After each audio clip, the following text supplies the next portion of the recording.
umezikabidhi mikononi mwetu. Amen.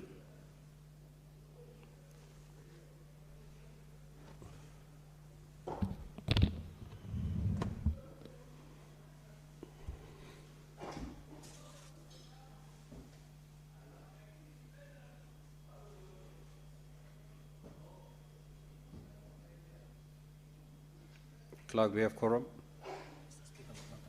Sergeant at Arms, kindly ring the quorum bell for 10 minutes.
Honorable Senators, we do have quorum now, so we'll proceed with the business of the day.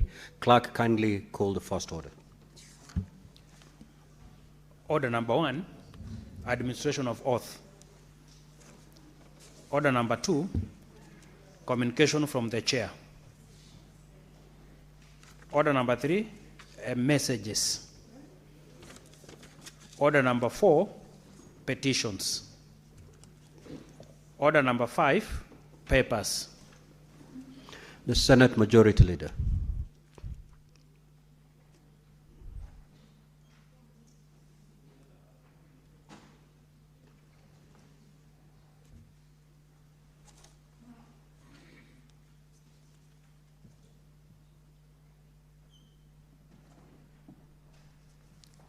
Thank you, Mr. Speaker, sir. I beg to lay the following paper on the table of the Senate today, 3rd June 2026, Equalization Fund, third quarter report for fiscal year 2025-2026 on the implementation of the Equalization Fund. Mr. Speaker, I beg to lay on behalf of the Senate Leader of Majority. Thank you. Next order.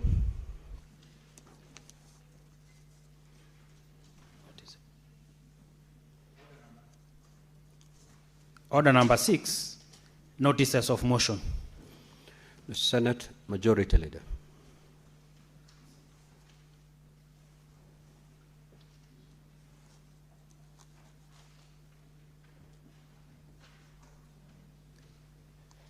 Mr. Speaker, thank you once again. On behalf of the Leader of Majority, I beg to give notice of the following motion that, notwithstanding the resolution of the Senate made on the 17th of February 2026, approval of the Senate calendar, and pursuant to Standing Order 32-4, the Senate resolved to alter its calendar for the 5th session 2026 in respect of Part 3 so as to proceed on recess from Friday 19th of June 2026 and to resume regular sittings on Tuesday 14th of July 2026. Mr. Speaker, I give notice.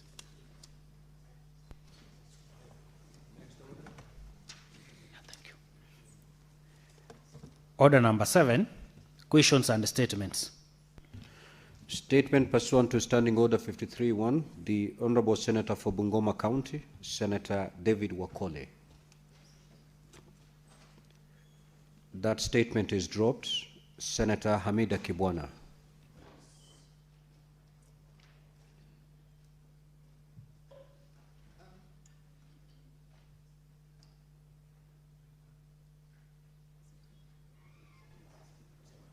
Thank you, Mr. Speaker. My statement is regarding the alarming rise in cases of missing children in the country. Mr. Speaker, sir, I rise pursuant to Standing Order 53-1 to seek a statement for the Standing Committee on Labor, Social Welfare, and on a matter of national concern regarding the alarming rise in cases of missing children in the country. Mr. Speaker, sir, in the recent past, Kenya has witnessed a disturbing rise in cases of missing children, many of which have tragically ended in deaths, while the whereabouts of others remain unknown. Recent heartbreaking cases such as that of 5-year-old Travis Wanjohi and 1-year-old Mary Wanjiru in Nyeri County, who were found dead on 30th March 2026 and 10th April 2026, respectively, have shaken the conscience of the nation and exposed glaring gaps in our child protection systems, investigative processes, and community-level responses. Mr. Speaker, equally concerning are the many reported cases that remain unresolved. Luther Mwangi, an autistic 5-year-old child from Dandora in Nairobi, went missing on 15th April 2026 and is yet to be found. Neville Kibui from Kangemi in Nairobi and Precious Jepchichir from Kaimoi village in Nandi County, who went missing on 29th August 2025 and 4th March 2025, respectively, also constitute some of the statistics of missing children who have never been found. The pain endured by families searching for their loved ones is immeasurable, and the urgency to act cannot be overstated. This matter is not only about statistics, but the lives of innocent children whose futures are cut short or remain uncertain. In the statement, the committee should address the following. Number one, the annual breakdown of the number of missing children reported to the State Department for Children's Services, formerly Directorate of Children's Services, and the National Police Service from 2021 to date. Number two, the status of investigations into the deaths of Travis Wanjohi and Mary Wanjiru from Nyeri County, as well as findings from other cases where missing children were later found dead. Number three, the established protocols for responding to reports of missing children, including specific steps taken to trace Luther Mwangi, Neville Kibui, and Precious Jepchichir. Number four, the existing coordination mechanisms between police, children's offices, schools, hospitals, and local administrators in handling cases of missing children. And finally, the measures being implemented to strengthen child protection systems, prevent abductions, and provide psychological, psychosocial, and other support to families of missing children. I thank you, Mr. Speaker. Senator for Kilifi County, the Honorable Stewart Mazayo. Asante mstahiki Spika.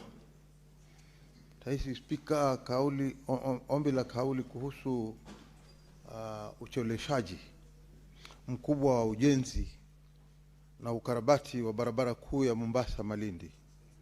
Mheshimiwa Spika, nasimama kwa mujibu wa kanuni za kudumu kipengele cha 53 sheria ya kwanza za Seneti kuomba kauli kwa kamati ya kudumu ya barabara, uchukuzi na makazi kuhusu ucheleweshaji mkubwa na ujenzi na ukarabati wa barabara kuu ya Mombasa Malindi, hususan inayoanzia sehemu za Shimolatewa na hatimaye kuvuka bridge na kuingia maeneo ya Mtwapa, Mzambarauni, mpaka mbele majengo Kanamai na hatimaye kuishia katika sehemu ya Kikambala. Mheshimiwa Spika, barabara hii ndio uti wa mgongo wa uchumi na maeneo ya pwani nchini Kenya. Inaunganisha jamii mbalimbali, inachochea sekta ya utalii, inawezesha biashara na inasaidia maelfu ya wananchi kujipatia riziki. Hata hivyo, licha ya ahadi za mara kwa mara na uwekezaji mkubwa wa fedha za umma, mradi huu umeendelea kucheleweshwa kwa miaka mingi, hali ambayo imewaacha wakazi na watumiaji wa barabara wakikumbwa na msongamano mkubwa wa magari, uharibifu wa magari, ongezeko la gharama za usafiri, hatari za kiusalama, pamoja na kupotea kwa fursa za kiuchumi. Mheshimiwa Spika, ucheleweshaji huu kwa muda mrefu umegeuka kuwa chanzo cha malalamiko na mateso kwa wananchi, wafanyi biashara, wawekezaji na wageni wanaotembelea maeneo hayo ya pwani. Kile ambacho kinapaswa kuwa alama ya maendeleo sasa kimekuwa ishara ya kutotekelezwa kwa ahadi na kushindwa kufika makata yaliyowekwa. Mheshimiwa Spika, katika kauli hiyo, kamati inapaswa kujibu masuala yafuatayo. Ya kwanza, kutoa taarifa ya kina kuhusu hali ya sasa ya mradi wa barabara kuu ya Mombasa hadi Malindi, ikijumlishwa asilimia ya kazi iliyokamilika katika kila sehemu ya mradi, hatua muhimu zilizofikiwa hadi sasa na muda unaotarajiwa na kukamilika kwa kazi zilizobaki. Swala la pili, kamati hii ni kueleza sababu za kucheleweshaji kwa muda mrefu na utekelezaji wa mradi huo, ikiwemo changamoto za kimkataba, kifedha, kiufundi, upatikanaji wa ardhi, uhamishaji wa huduma za umma au masuala ya kiutawala, na kubainisha wanaohusika, waliohusika na kushindwa kukamilisha mradi ndani ya muda uliopangwa.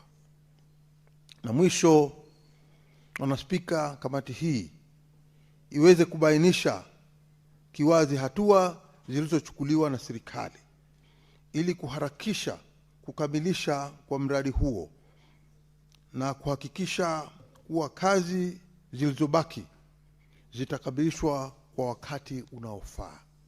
Asante, Bwana Spika. Senator Mungatana.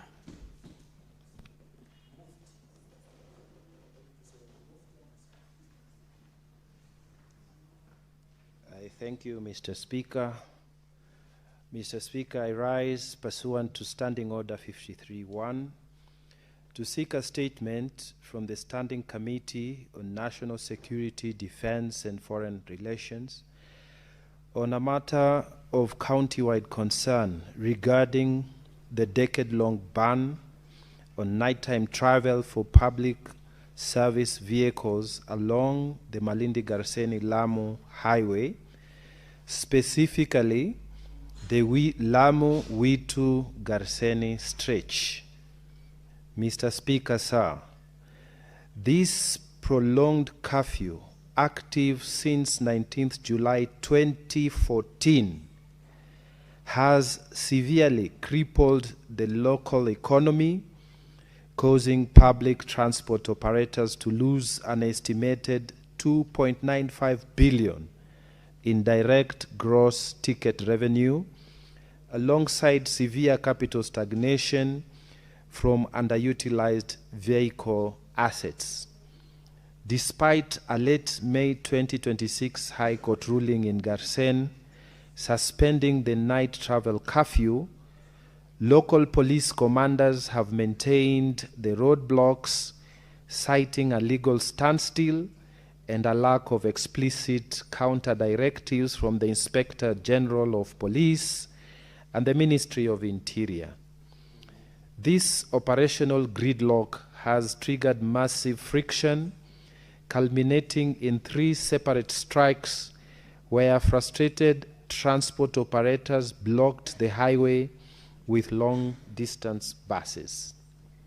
In the statement, the committee should address the following: the legality and justification for a local law enforcement continuing to enforce the night travel roadblocks despite the late May 2026 High Court order suspending the curfew.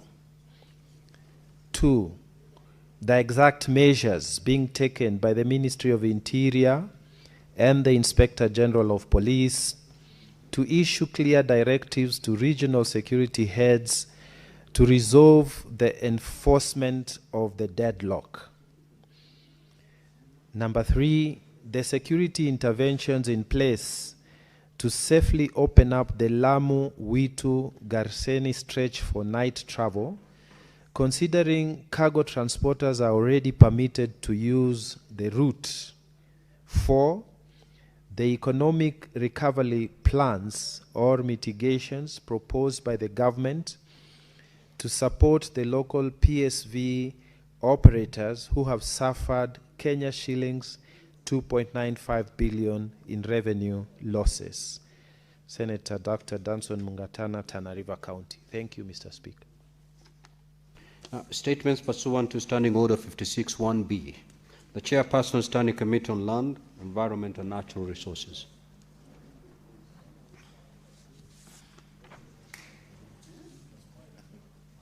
Thank you, Mr. Speaker. Honorable Speaker, I rise pursuant to Standing Order number 56(1)B of the Senate Standing Orders to make a statement relating to the activities of the Standing Committee on Land, Environment and Natural Resources during the period between January 2026 and April 2026.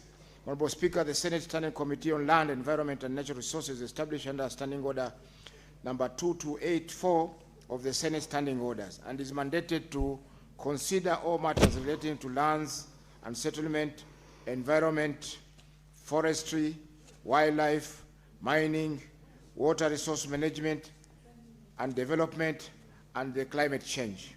Honorable Speaker, during the period under review, the committee held a total of 23 sittings, during which it considered 3 bills, 7 petitions, and 17 statements.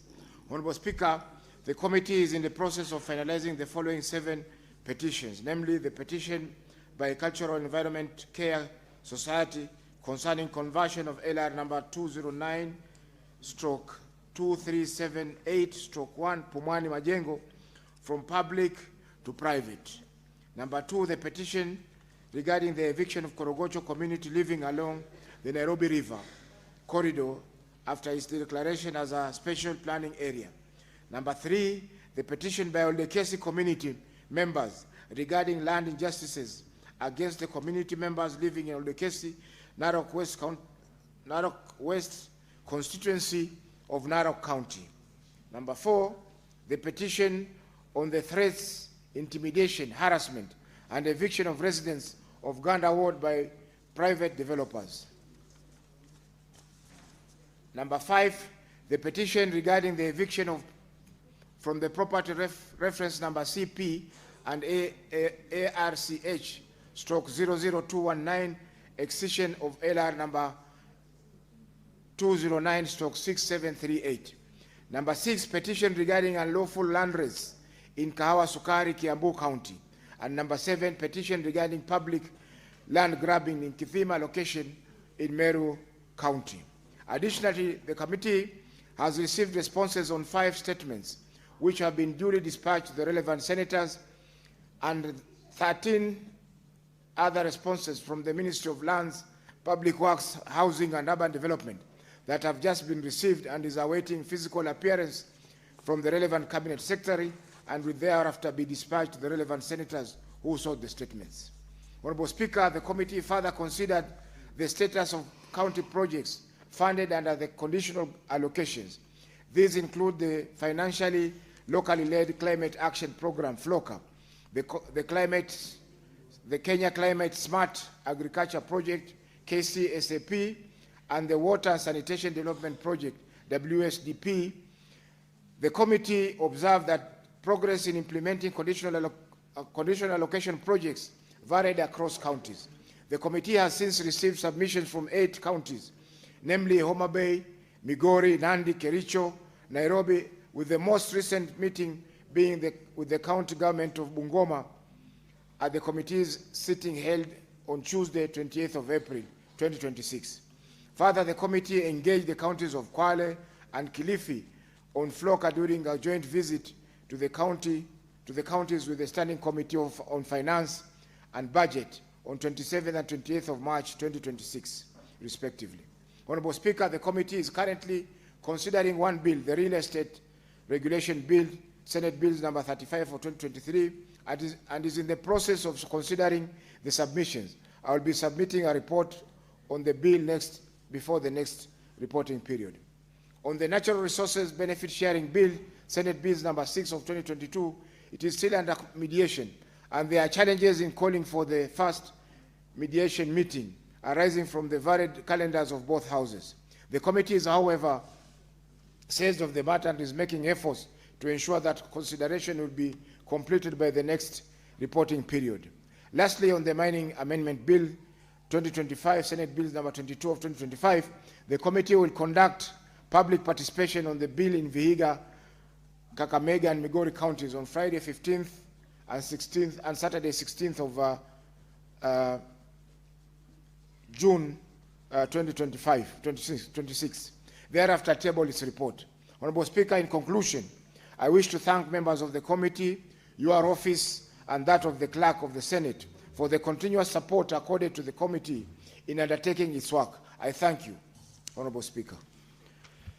The Chairperson, Standing Committee on National Cohesion, Equal Opportunity and Regional Integration, or any member of that committee. That statement is deferred. Now, Honorable Senators, I will allow comments on the statements that have been sought for not more than 15 minutes. If you get an opportunity to speak, kindly do so for not more than 3 minutes. The Honorable Kavindu.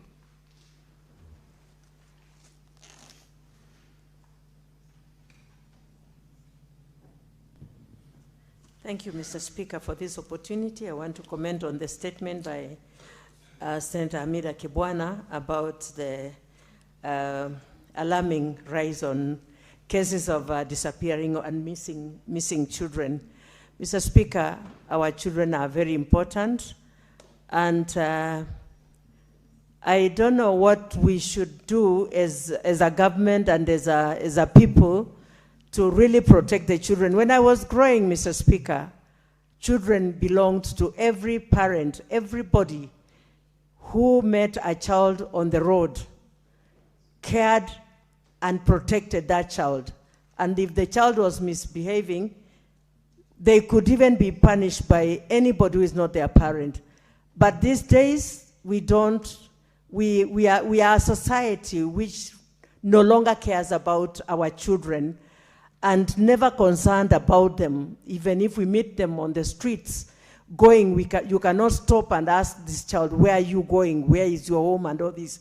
And children must be protected. And I'm agreeing with my fellow Senator Amida that the committee concerned, when the statement is laid on them, they should go far and above just what is needed to be done so that our children will be protected.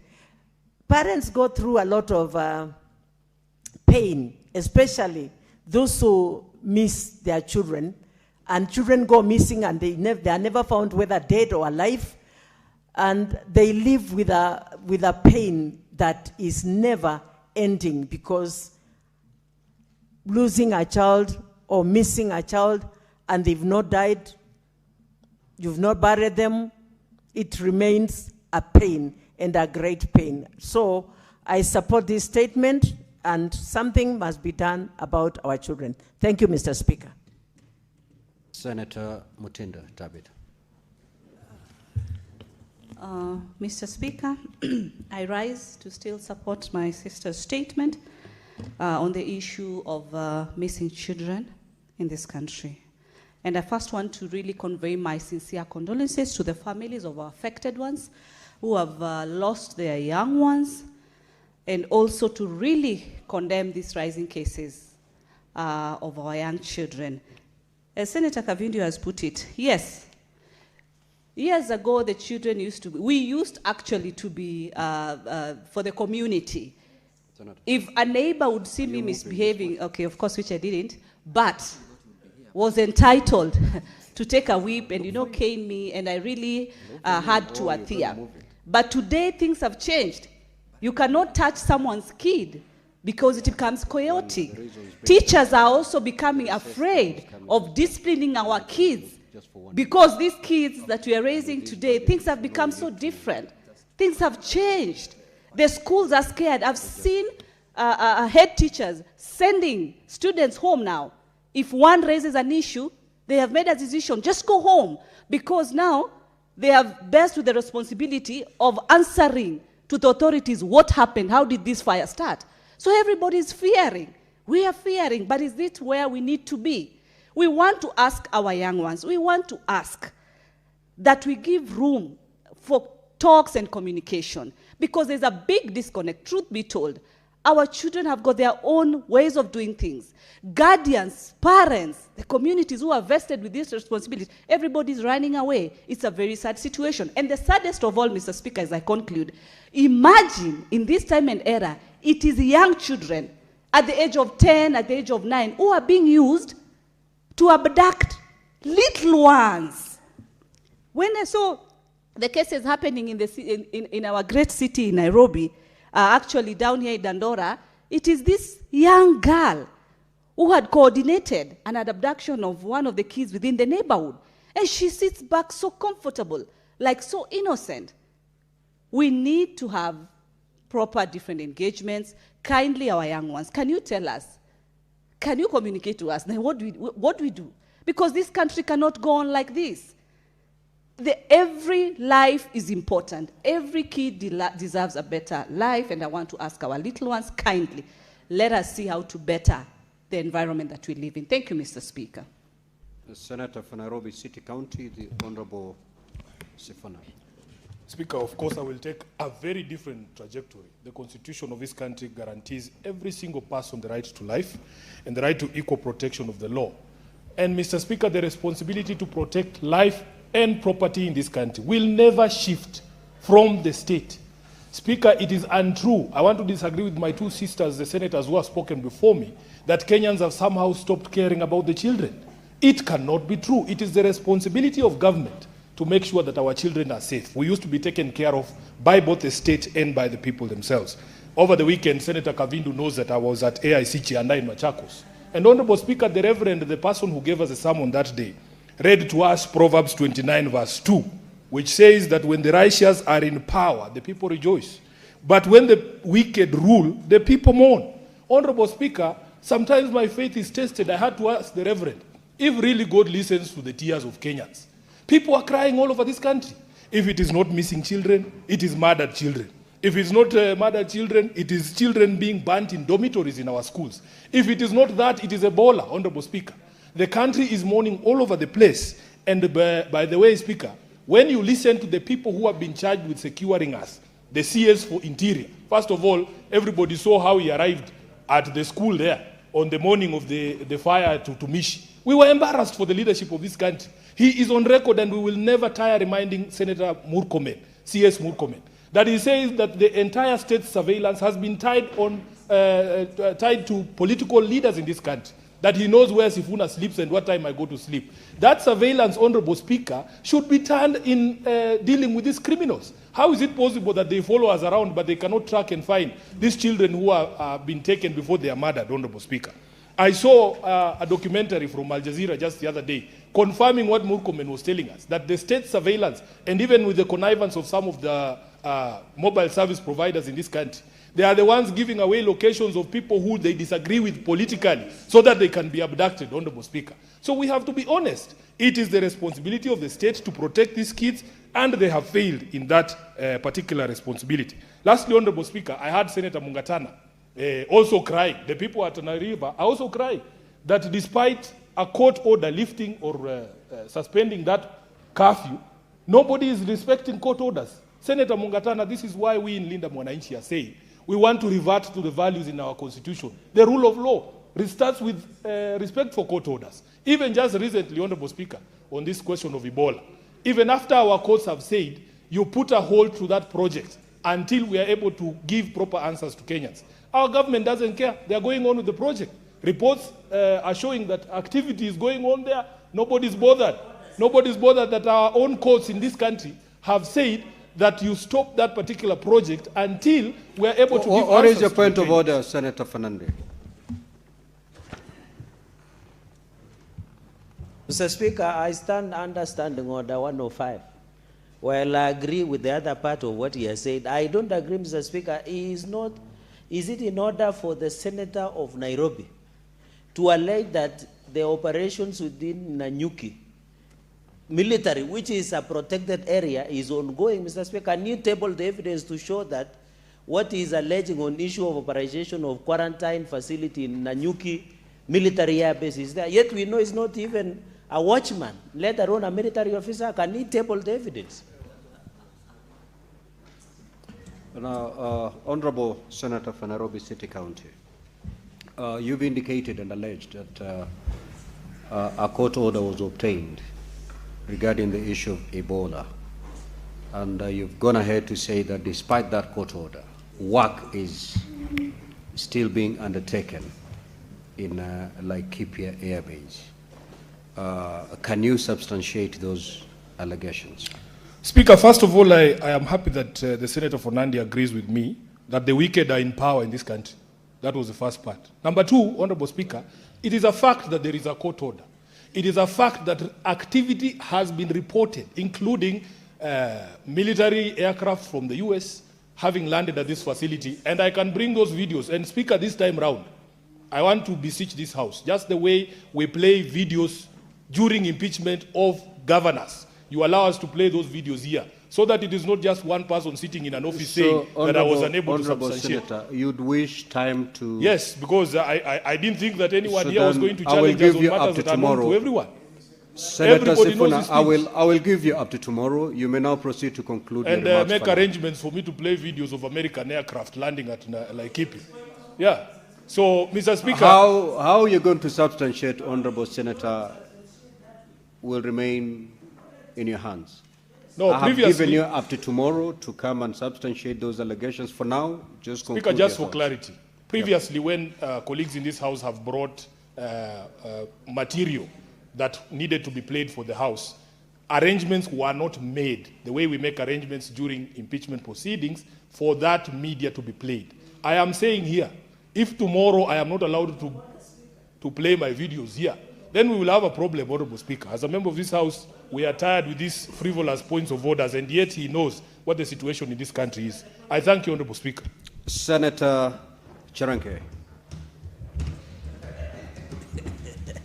Mr. Speaker, I rise to support this statement on the road that is in Malindi, where you come from, Mombasa, Malindi. And I know this is your county. Mr. Speaker, we are proud of you as being the fourth speaker of this session.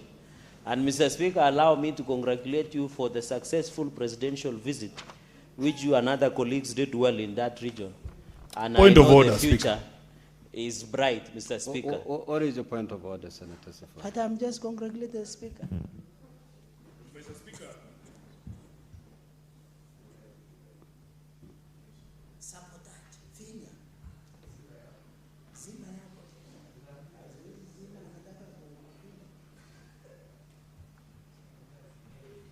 Mr. Speaker, I rise pursuant to Standing Order 120 on relevance. I don't know or see any relevance of your weekend tours to the statement that has been brought forward by the Senator for Tana River, Mungatana. So these stories of the tours that have been done by the outgoing regime, please keep them out of this House, because we are not interested in those things. Let us address the issues that have been brought to the House, to the floor of the House. So he needs to demonstrate how relevant it is to the conversations that are, to the statement by Senator Mungatana. Honorable Cherenge, you may proceed, please. Thank you, Speaker. And in fact, I wanted to tie up, you know, the Senator of Nairobi should learn to listen. He always talks, so he should learn to listen. And Mr. Speaker, he should learn to listen, because I was saying, courtesy of the leadership tour led by you and His Excellency the President, these are some of the issues we should discuss about infrastructure within Kilifi and the larger coast. So that is the next, as my brother, this is not a Wangamati funeral where you are speaking down on everybody. Mr. Speaker, and therefore, we must ensure that the budget, and I want to agree with your Senator, Senator Matzayo, who is a ranking member of this House, Mr. Speaker, that we need, and I want to confirm to the House, even in the budget, these are some of the engagements that we are doing within broad-based to ensure infrastructure, Mr. Speaker. And Mr. Speaker, you are aware, as part of leadership of this country, that courtesy of the National Infrastructure Fund of 5 trillion Kenyan shillings, some of these roads will benefit from that, Mr. Speaker. And we hope when we visit you in Kilifi, which we have done on several occasions, these are some of the infrastructural structures, Mr. Speaker, that will be given in development of this country. And therefore, I want to thank the minority leader for bringing this issue up, Mr. Speaker. We will work together, and I know the CS of Transport, Davis Chirchir, who normally works in silence, will ensure that this road of Mombasa Malindi will be fixed. Because I have seen even in Nandi, Mr. Speaker, all my roads, he works in silence, Mr. Speaker. All my roads, including Chavakali to Kapsabet, is being fixed. Nandil Simaki is being fixed. Celia Kaiboi, Kapkatembu is being fixed, Mr. Speaker. The one from Timborwa all the way to Kisumu, Mambo Leo, all the way to Kisumu, because Mr. Speaker is being worked. Even in Vihiga, there are a number of roads that we are fixing courtesy of Prime Cabinet Secretary, Mr. Speaker. So we are doing even in Mombasa, Mr. Speaker.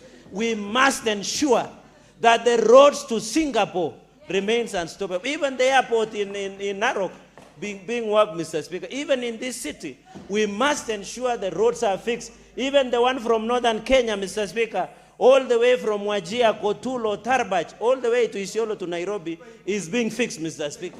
Even in Embu, no one can tell us that it is a not outgoing regime. This is the regime that will take Kenya to Singapore, Mr. Speaker.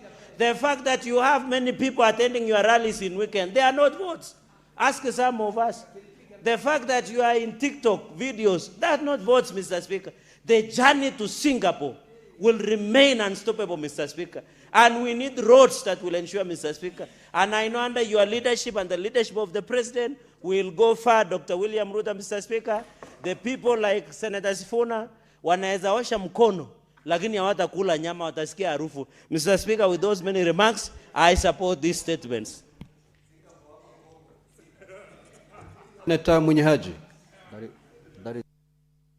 Asante Mheshimiwa Spika kwa kunipa fursa hii kuchangia maombi ya taarifa kutoka kwa Senator Mazayo na vile vile kuomba maombi ya taarifa kutoka kwa Senator Mungatana. Mheshimiwa Spika, barabara ya Kilifi Mombasa Malindi ni barabara muhimu sana katika usafiri na miundombinu katika kaunti za Pwani. Mheshimiwa Spika, barabara hiyo ilianza kutengenezwa nafikiri kabla ya mwaka 2020. Na mpaka sasa zaidi ya miaka 5, Mheshimiwa Spika, barabara hiyo bado haijakamilika. Mheshimiwa Spika, wenye magari wanaotumia barabara hiyo wanapata gharama kubwa za kurekebisha magari yao kwa sababu barabara ni mbovu katika hicho kipande cha kuanzia hapo Mzambarauni mpaka Kikambala kule Tana Sand. Kwa hiyo Mheshimiwa Spika, iko na umuhimu sana barabara hii kwa watu wa Kilifi na watu wa Mombasa kwa sababu mazao mengi yanayotoka Kilifi yanayokuja sokoni Mombasa yanapitia pale. Usafiri wa binadamu wanaokwenda Malindi, wanaokwenda Garissa, Mheshimiwa Spika, wanatumia barabara hiyo. Kwa hivyo ni makosa kwamba barabara hii imebakia bila kukamilishwa kwa muda wote ambao umekuwa, Mheshimiwa Spika. Tumeona barabara, kwa mfano hii barabara mpya ya Nakuru, wanakandarasi karibu 10 wako vipande tofauti, Mheshimiwa Spika. Lakini mwanakandarasi yule, Mheshimiwa Spika, amekaa daraja la Mtwapa lile alikuwa anajenga, akazika mbuzi mzima, mpaka leo bado hajafanya chochote. Mheshimiwa Spika, ni masikitiko kwamba tuna mwanakandarasi kama yule ambaye anaendelea kupoteza wakati barabara ingekuwa imekamilika kufikia sasa. Kuhusiana na kafyu iliyoko Lamu, Mheshimiwa Spika, kafyu hii Mheshimiwa Spika, kutoka itangazwe mpaka sasa ni zaidi ya miaka 10. Miaka 12 na sahihishwa. Na kila mwaka inaendelea. Na sisi tunajua kisheria kwamba kafyu ina muda maalumu. Na ile gazette notice ambayo inatangaza ile kafyu, Mheshimiwa Spika, lazima iletwe katika bunge. Aidha bunge la kitaifa pamoja na bunge la Senate, kwa sababu tuliona wakati wa COVID notice zote za gazeti ambazo zililetwa kuhusiana na vizuizi vya wananchi kutembea ama kuzuri maeneo tofauti ambavyo vilikuwa vimewekwa wakati ule, zilikuwa zile notice za gazeti zote zinaletwa bunge, tunaziangalia kama bunge, kamati ya delegated kamati ya usalama inaangalia, baadaye wanawapa nafasi ya kuendelea ama kuzikataa. Lakini mheshimiwa, kafyu hii mheshimiwa Spika, miaka 12 mimi nimekuwa katika bunge hili kwa zaidi ya miaka 8 sasa, na mpaka leo hatujaona hiyo kafyu ya Lamu kuletwa hapa ili iweze kujadiliwa na kuonekana je, inafaa ama haifai. Mheshimiwa Spika, kumalizia ni kwamba kuna maeneo mengine ambayo yana changamoto nyingi za kiusalama, lakini hatuoni kafyu huko. Na ala kafyu ikiwekwa haiwi ya miaka 12, ni kafyu ya miezi 2, miezi 3, ikienda sana ni miezi 6, na baadaye watu wanaruhusiwa kwenda na biashara zao bila ya matatizo. Asante Mheshimiwa Spika kwa kunipa fursa hii. Senator Mundigi.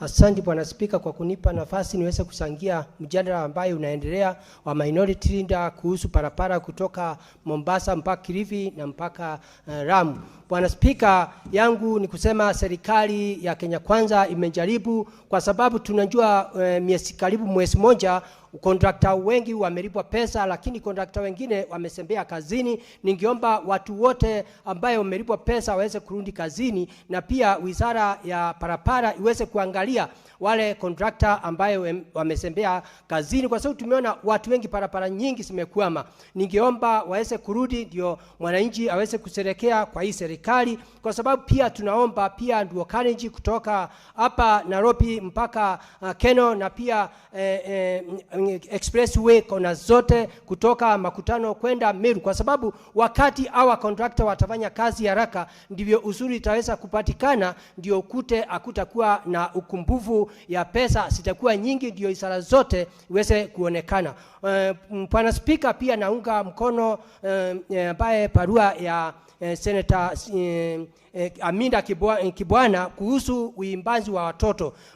Ningetaka kufahamisha Senator wa Nairobi ambaye ni Senator Sifuna ambaye ni minority leader wa 2032 katika serikali ile itakayokuja, ati serikali ni mimi na wewe, na kama sisi yenyewe tunaona watoto wanaimbiwa na uwezi kusema kwani itakuwa ni rais ameimba watoto ama ni mimi ama ni mkubwa wa security, haitawezekana. Kwa hivyo ningeomba tuwe na hutu, mimi na wewe na ule mwingine, tukiona kitu yote imefanyika tuweze kusema vile mtoto ameimbiwa, na pia serikali injaribu kuleta vifaa vile watoto wakiripotiwa vile wataweza kuonekana. Lakini Senator Majayo. Asante Mstahiki Speaker. Mstahiki Speaker, kwanza nataka kupatia kongole dada yangu Hamida kwa taarifa aliyoileta kuhusikana na upoteaji ama kuuawa kwa watoto wadogo. Mstahiki Speaker, swala hili la kwamba watoto wanaibiwa ama wanapotea ama wanapatikana wakati ikiwa wamekufa ni swala la kusikitisha sana, kwa sababu mzazi ambaye amepoteza mtoto wake mchanga haezi kujua amekwenda wapi na hatimaye pengine ampate ama simpate. Janga linaingia katika familia. Mstahiki Speaker, ni jambo pia la kusikitisha kuona ya kwamba kuua mtoto wa mwenzako ama kudai mtoto wa mwenzako ni wako ni kama sasa kusema katika zile hadithi za alfu lela ulela kwamba waweza kupata mtoto si wako, lakini ukasema kama si wangu basi hatakuwa wako. Huyu mtoto kama kuna kesi useme basi akatwe katikati, huyo mtoto atapotea, hakutakuwa na mtoto tena. Kwa hiyo jambo kama hili ni jambo la huzuni sana. Nataka pengine kusema ya kwamba ingekuwa jukumu la serikali kuona ya kwamba hakuna mtoto atapotea, hakuna mtoto atapatikana amekufa, ili kila mtu aonekane. Katika katiba tunasema uhai unatunzwa na serikali. Kwa hiyo mtoto mdogo akipotea linakuwa jukumu la serikali kumtafuta na kumrejesha kwa mamake. Na jambo la kusikitisha ni kwamba tunapata watoto kama hawa wanapatikana wamekufa. Kwa hiyo ni jukumu kubwa sana kuangalia kuona ya kwamba serikali imejihusisha vilivyo, kuona ya kwamba nyumba na nyumba nyingine na nyumba zingine zote katika nchi yetu yote ya Kenya, hakuna mzazi ambaye atapoteza mtoto wake. Hakuna aliyependa apate mtoto wake amekufa. Asante Bwana Speaker. Senator Mungatana. Asante Bwana Speaker. Mimi nilikuwa nataka kuongea kuhusu barabara kuu kutoka Mombasa kwenda Kilifi hadi Malindi. Bwana Spika, sisi watu wa Tana River huwa tunakuza maembe mengi sana. Na haya maembe soko letu kubwa liko Mombasa. Imekuwa mtihani Bwana Spika kubeba maembe kutoka Tana River ufike Malindi, alafu kutoka Malindi ilikuwa barabara ni nzuri. Sasa mkandarasi huyu aliyeingia sasa imekuwa miaka na mikaka Bwana Spika, hamalizi kazi. Imekuwa mtihani sasa. Wakulima wetu wa maembe wanapata shida, malori yanaharibika njiani. Kwa hivyo nasimama kabisa kuunga mkono hili wazo la kuwa kamati ya bunge husika wachunguze, wapate kisa haswa na kina chake ni nini. Kwa nini hii barabara haimaliziki na haimaliziki kwa wakati? Tena Bwana Spika, ni kama Mombasa kuna shida, kwa sababu wakati walipokuwa wanajenga ile barabara kwenda airport, nayo imeenda miaka na mikaka. Barabara ya airport haimaliziki, kila siku watu ni traffic jam, imekuwa shida. Alafu sasa kule kulipomalizika imeingia sasa upande huu wa Mtwapa. Kwa hivyo tunataka kamati iangalie hii statement bwana, inatuadhiri sana, na tunataka ipewe upaumbele. Ikiwezekana waikalie haraka, tujue ukweli wa mambo ni nini. Sisi watu wa hii Tana River, kutoka Lamu, kutoka Kilifi County, sote tunaumia kwa sababu soko letu kubwa liko Mombasa. Asante Bwana Speaker. Now, honorable senators, we have spent more than the 15 minutes that I had allocated to this comment session. We will therefore move to the next order. Clerk. Order number 8, motion, alteration of the Senate calendar for the 50th session. Senate Majority Leader.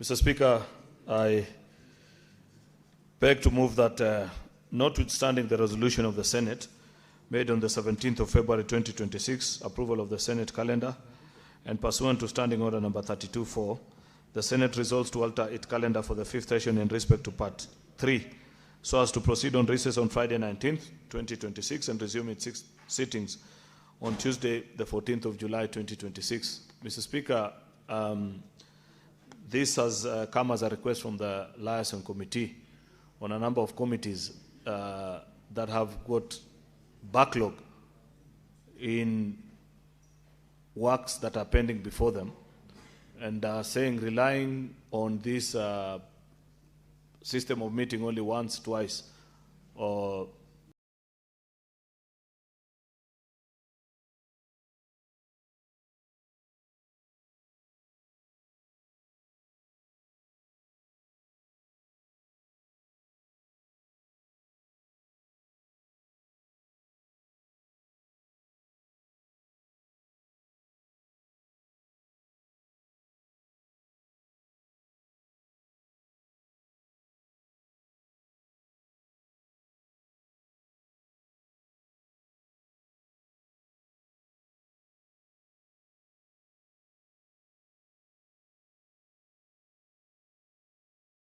Mr. Speaker, I beg to move, and request that he seconds.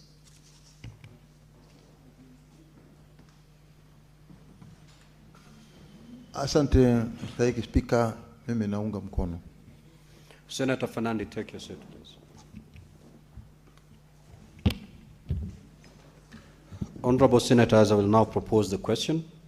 That notwithstanding the resolution of the Senate made on the 17th of February 2026, approval of Senate calendar, and pursuant to Standing Order 32-4 of the Senate, resolves to alter its calendar for the 5th session, 2026, in respect of Part 3, so as to proceed to recess from Friday 19th of June, 2026, and to resume regular sittings on Tuesday 14th of July, 2026. Now, honorable senators, of course, the floor is open to debate, but this being a procedural motion, with your concurrence, then I may proceed to put the question. Do I have your concurrence? Thank you. I will therefore proceed to put the question. That notwithstanding the resolution of the Senate made on 17th of February 2026, approval of Senate calendar, and pursuant to Standing Order 32.4, the Senate resolves to alter its calendar for the 5th session, 2026, in respect of Part 3, so as to proceed on recess from Friday, 19th June 2026, and to resume regular sittings on Tuesday, 14th of July 2026. Will as many as of that opinion say aye? Aye. Will as many as of the contrary opinion say nay? The ayes have it. Next order.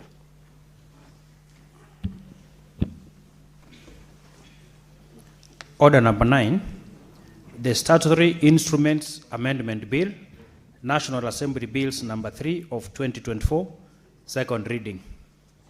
The Senate Majority Leader.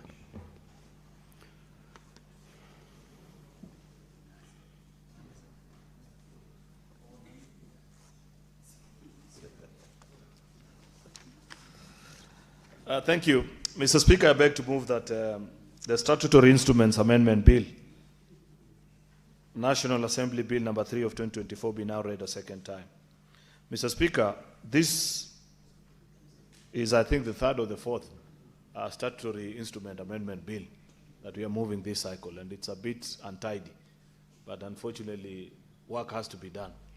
You'd recall, Mr. Speaker, that as part of the NADCO process, we came with a very comprehensive amendment to various sections, actually, of our Statutory Instruments Amendment Bill. Subsequent to that, I think there was a High Court decision on certain elements of the Statutory Instruments Act, which our counterpart House, Mr. Speaker, had included in an omnibus amendment bill, and the court held that that was illegal, and therefore, as a consequence of that, they began another bill which we concluded on, and that was assented, I think, sometimes last year. There is a statutory instrument bill also that is before the committee of the whole of this House, another one separate to this, and this space is getting a bit more crowded, and I wish, Mr. Speaker, we could do better and amalgamate. It's something which I hope maybe our Justice and Legal Affairs Committee, because they have interacted and I've seen their reports on the one, this is number, it can confuse even stakeholders, because somebody may end up reading and thinking, we gave our submissions just the other day, and they missed the little fine print of determining or knowing whether this is number 2 or number 3. But given that what this bill seeks to achieve, Mr. Speaker, my proposal, which after moving this bill I'll be making to Justice and Legal Affairs, is to find ways in which you can collapse, perhaps through the amendment at the committee of the whole stage, Mr. Speaker, so that we have one bill carry all the proposed amendments instead of carrying it as 2 bills. I know the challenge, Mr. Speaker, is that the one that is in number 2 is a Senate bill, and this is a National Assembly bill. In fact, if you ask me, Mr. Speaker, whichever carries the favor of the House will still be fine, because either way, the bill must go through both houses of Parliament, Mr. Speaker. So, what is it that is contained in this Statutory Instrument Amendment Bill, Bill number 3 of 2024? This bill, Mr. Speaker, was published in the Kenya Gazette Supplement, number 27 of 2024. And the principal object is to amend the provisions of the Statutory Instruments Act 2013. This is part of the acts that were quickly rushed at the rise of the, I think that is the 11th Parliament, the first session of the bicameral session of Parliament, Mr. Speaker, where many bills were being passed to try and conform the country to the demands and the spirit of the new constitution. And therefore, there are a number of such bills, many times, many afternoon. If you listen as I move bills here, Mr. Speaker, it is to amend bills that as early as 2013, Mr. Speaker, is when they were done. And then subsequently people discover that, oh, this is going to present this challenge or the other. and so on and so forth. And that process of cleaning up will take a while. I don't think even in the life of this parliament or the next one we'll have concluded, because the law is a living thing, Mr. Speaker. And there are things which may be the obtaining position as of today, but in subsequent days, new information come in, or people perceive or think of things differently. That's why, as a parliament, that is our duty. Mr. Speaker, we must always be alive, willing, and ready as a house to rise to the challenge of the demands of our population in terms of conforming our laws to the dictates of what the situation is in the country. Significant provisions of this bill, Mr. Speaker, particularly those that are contained in Clause 4, Clause 5, and Clause 7, were carried and incorporated in the Bill number 2, the one I talked about, of 2023. Bill number 1 of 2023, which I had mentioned earlier, is already assented and is an Act of Parliament. However, Mr. Speaker, there are certain provisions in the bill, this present one now, that were not carried, and in particular, that is Clause 6 and Clause 8, which address the lapse and the continued operation of statutory instruments and provisions as follows. And this is where it gets interesting, because if you read the report of the Justice and Legal Affairs Committee, which is in our tablets, Mr. Speaker, they particularly take great exception to this Clause 6, which calls for a repeal of Section 21 of the Act, which provides for automatic revocation of statutory instruments 10 years after the instrument was made, and the manner and the duration for which the life of a statutory instrument may be extended. This is a very complicated matter, because we are talking about matters that are in the thousands, because statutory instruments contain regulations governing so many things. Basically, these are the nuts and bolts of government. Dictates how this or the other item is handled, how this office operates, including us here in Parliament. We have our own instruments which we must adhere to. And therefore, Justice and Legal Affairs Committee argues, and I'm sure there are members of that committee who are in the House, and hopefully they will be patient enough to contribute so that we benefit from their wisdom, Mr. Speaker, or their perspective on this particular matter, that a blanket revocation goes against the spirit and the letter of our Constitution. That even if it was a proposal to carry it out department by department, then they would consider, because there are certain state departments that have got these statutory instruments in their thousands, and there are others, maybe one or two. But if you pass a law that wholeheartedly revokes the 10-year rule on all the statutory instruments, Mr. Speaker, then it will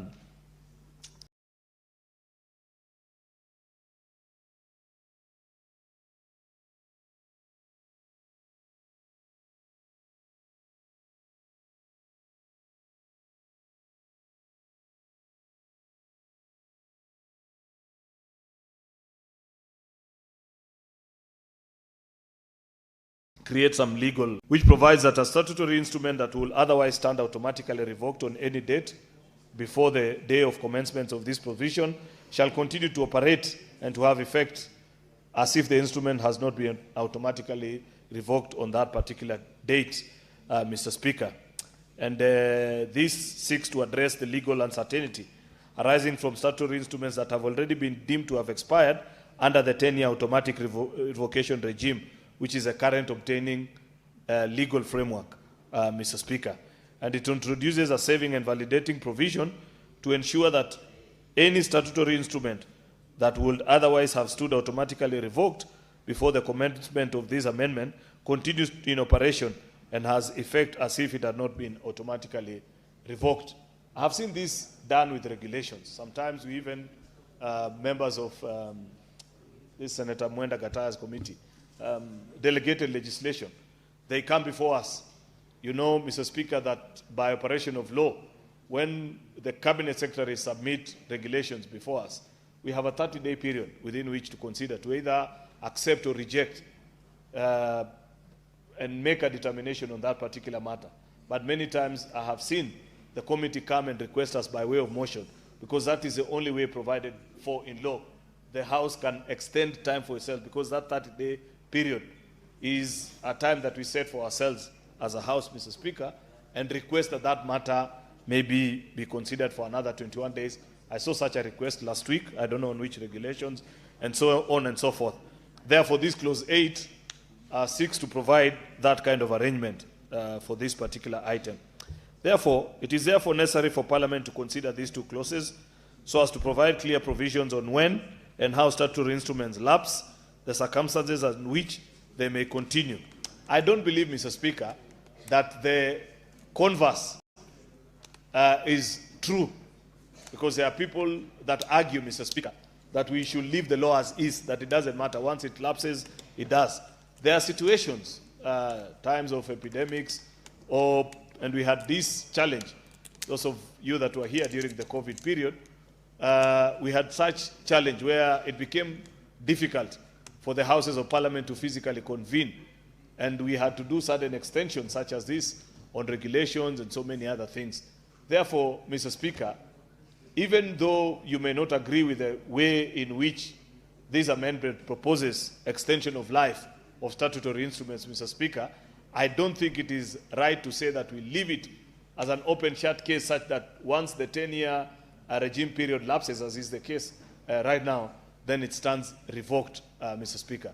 There may be better ways of doing it, which is what I want to hear people say. That's why we are lawmakers, and we convince each other by way of reason, Mr. Speaker. I don't know if the Chair of Justice and Legal Affairs, I don't see him, but I'm sure there are members of that committee that are here, and that will guide us in their perspective. We'll also listen to the opinion of the rest of the members, Mr. Speaker, and I am particularly willing to be persuaded on how to better handle this particular situation, because while I see what the drafters and the originators of this bill wish to cure, Mr. Speaker, I am not particularly very comfortable with the way in which it is being proposed to be cured. And that's why we exist as a House, Mr. Speaker, because lawmaking is like sausage making, Mr. Speaker. It's not necessarily beautiful, but the product is nice and tasty at the end of it. And therefore, Mr. Speaker, we have to haggle around until we figure out a way of how to handle the situation. Mr. Speaker, with these remarks, I beg to move and request the Senator for Nandi, Senator Samson Cherargei, to second. I thank you.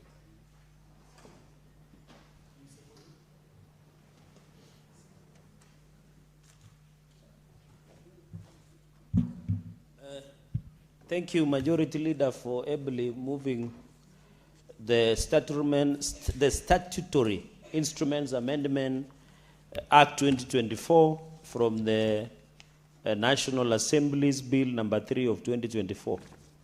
Mr. Speaker, Senate is a good house, although we are bicameral, because all the laws that we have proposed from the National Assembly, we always give it a priority. But I hope our brothers in the principle of reciprocity would also fast-track some of our bills. We wouldn't want, Mr. Speaker, to make National Assembly a graveyard of Senate bills, and I hope under your leadership and Senate Business Committee, it should come to their attention, because one of my bills has stayed in the National Assembly for quite some time. So, Speaker, the statutory instruments, you know, the definition of statutory instrument is that it is an order or a rule of any decision-making of entity that we have given powers, Mr. Speaker. Article 94, 96, and of course Article 93, which defines Parliament as both the Senate and the National Assembly. The reading of Article 94, 96, one of our cardinal rule, or the important critical rule of Parliament, Mr. Speaker, is the lawmaking. And therefore, we must guard it jealously. Because, Mr. Speaker, the moment we lose touch with the lawmaking process, we are no longer Parliament. And you know, Mr. Speaker, in the principle, Thomas Aquinas, Mr. Speaker, and J.J. Rousseau, the power we enjoy is a power that was donated and delegated. And therefore, when we pass a law in this House, the Statutory Act demands that the Cabinet Secretary or the entity given power, they must give rules and regulations through the power of statutory, Mr. Speaker. And therefore, it is very important that as a House, we must guard this. Mr. Speaker, I have expected the Committee of Delegated Legislation, which I will listen to, and a number, I'm told the Attorney General appeared on a number of occasions before the Senate, Mr. Speaker, and they tried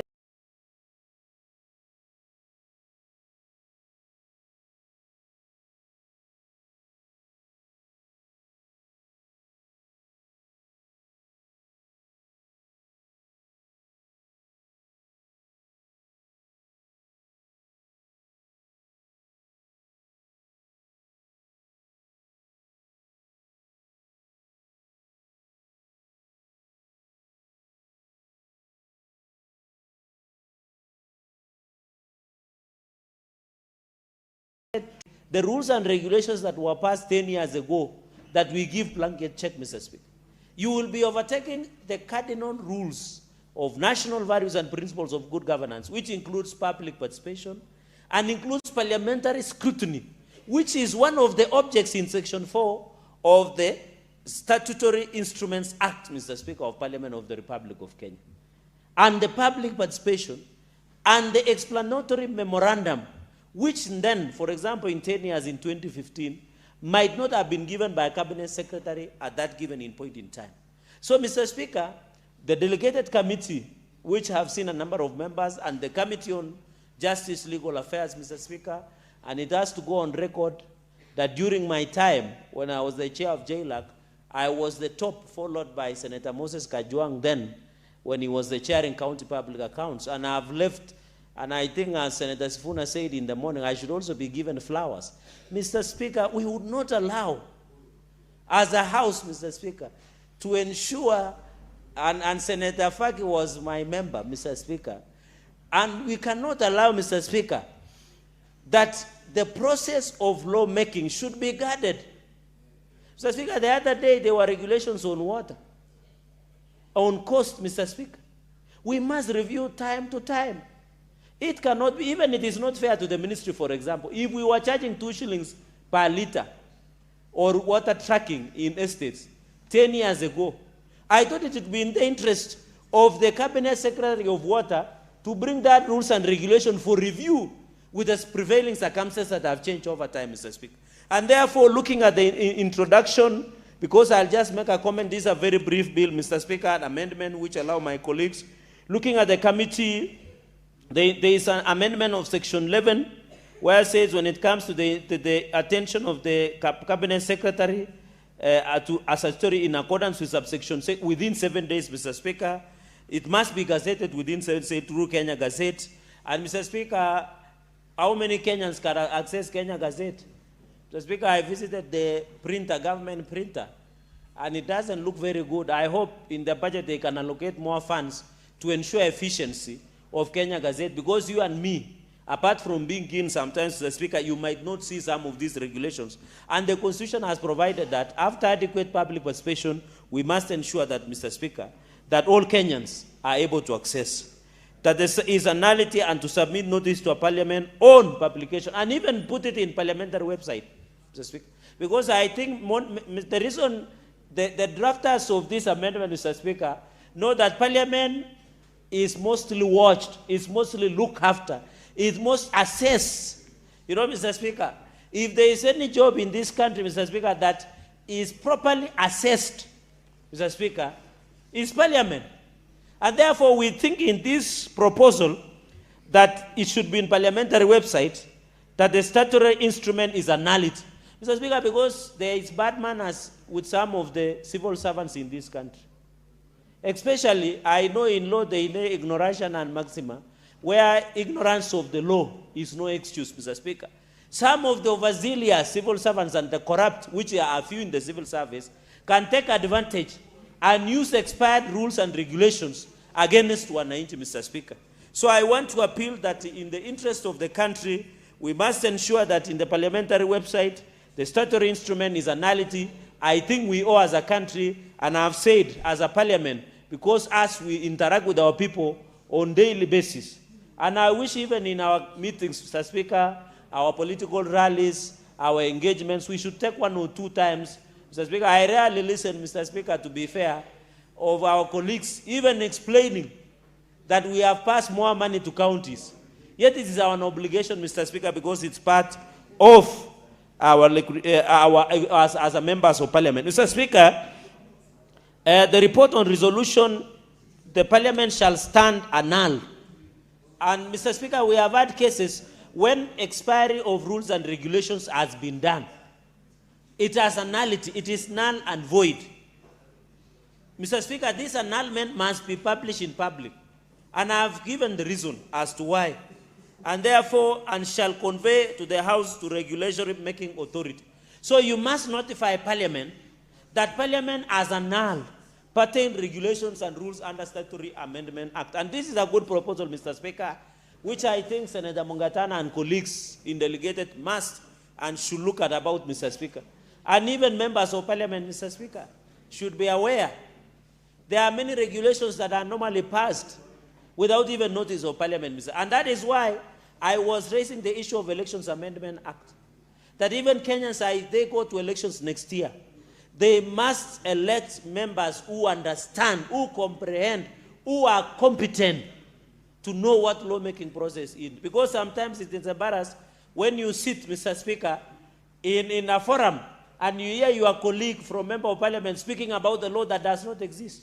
It shows that there is ignorance, Mr. Speaker. And therefore, even I know IEBC, Mr. Speaker, had postponed the qualifications of being a member of Parliament or a governor, which is provided by the Constitution or the President. Mr. Speaker, those are well taken care of, but the MCA, I know leadership sometimes does not come from education, but education gives you ability to think, reason, comprehend, and understand, Mr. Speaker. So the annulment must come through the clerk of the House, relevant House, be it Clerk Nyekenye or Clerk Njoroge in the other side, and of course yours truly, Speaker Amason Kingi, should communicate in the Senate, or Speaker Moses Masika Wetangula should communicate in the National Assembly or the House. Mr. Speaker, upon the receipt of the communication from the clerk, this shall be gazetted within 14 days, and I hope the government printer will get enough resources, because sometimes most of these things are taken to government printer, but they don't get to that level, Mr. Speaker. Mr. Speaker, Section 27, which I will finish my comments on, any statutory that was in operation and will otherwise stand automatically revoked on it before shall continue to operate and to have effect as if it had not been automatically revoked on the date. I think on this one, Mr. Speaker, this is unfair. While I agree with the rest, and therefore, the Attorney General of the Republic of Kenya, when he appeared before one of your committees, you know, if it is 10 years, as per the law has been provided, why would you automatically want to renew? It should start revoked. It should stand revoked. Because I have used an example. If you have traffic rules and regulations, Mr. Speaker, in 2015, there were no CCTV cameras on the roads. There was no newer models of vehicles. Although I'm told in the parking of the Senate, you only get Prado 120, 150.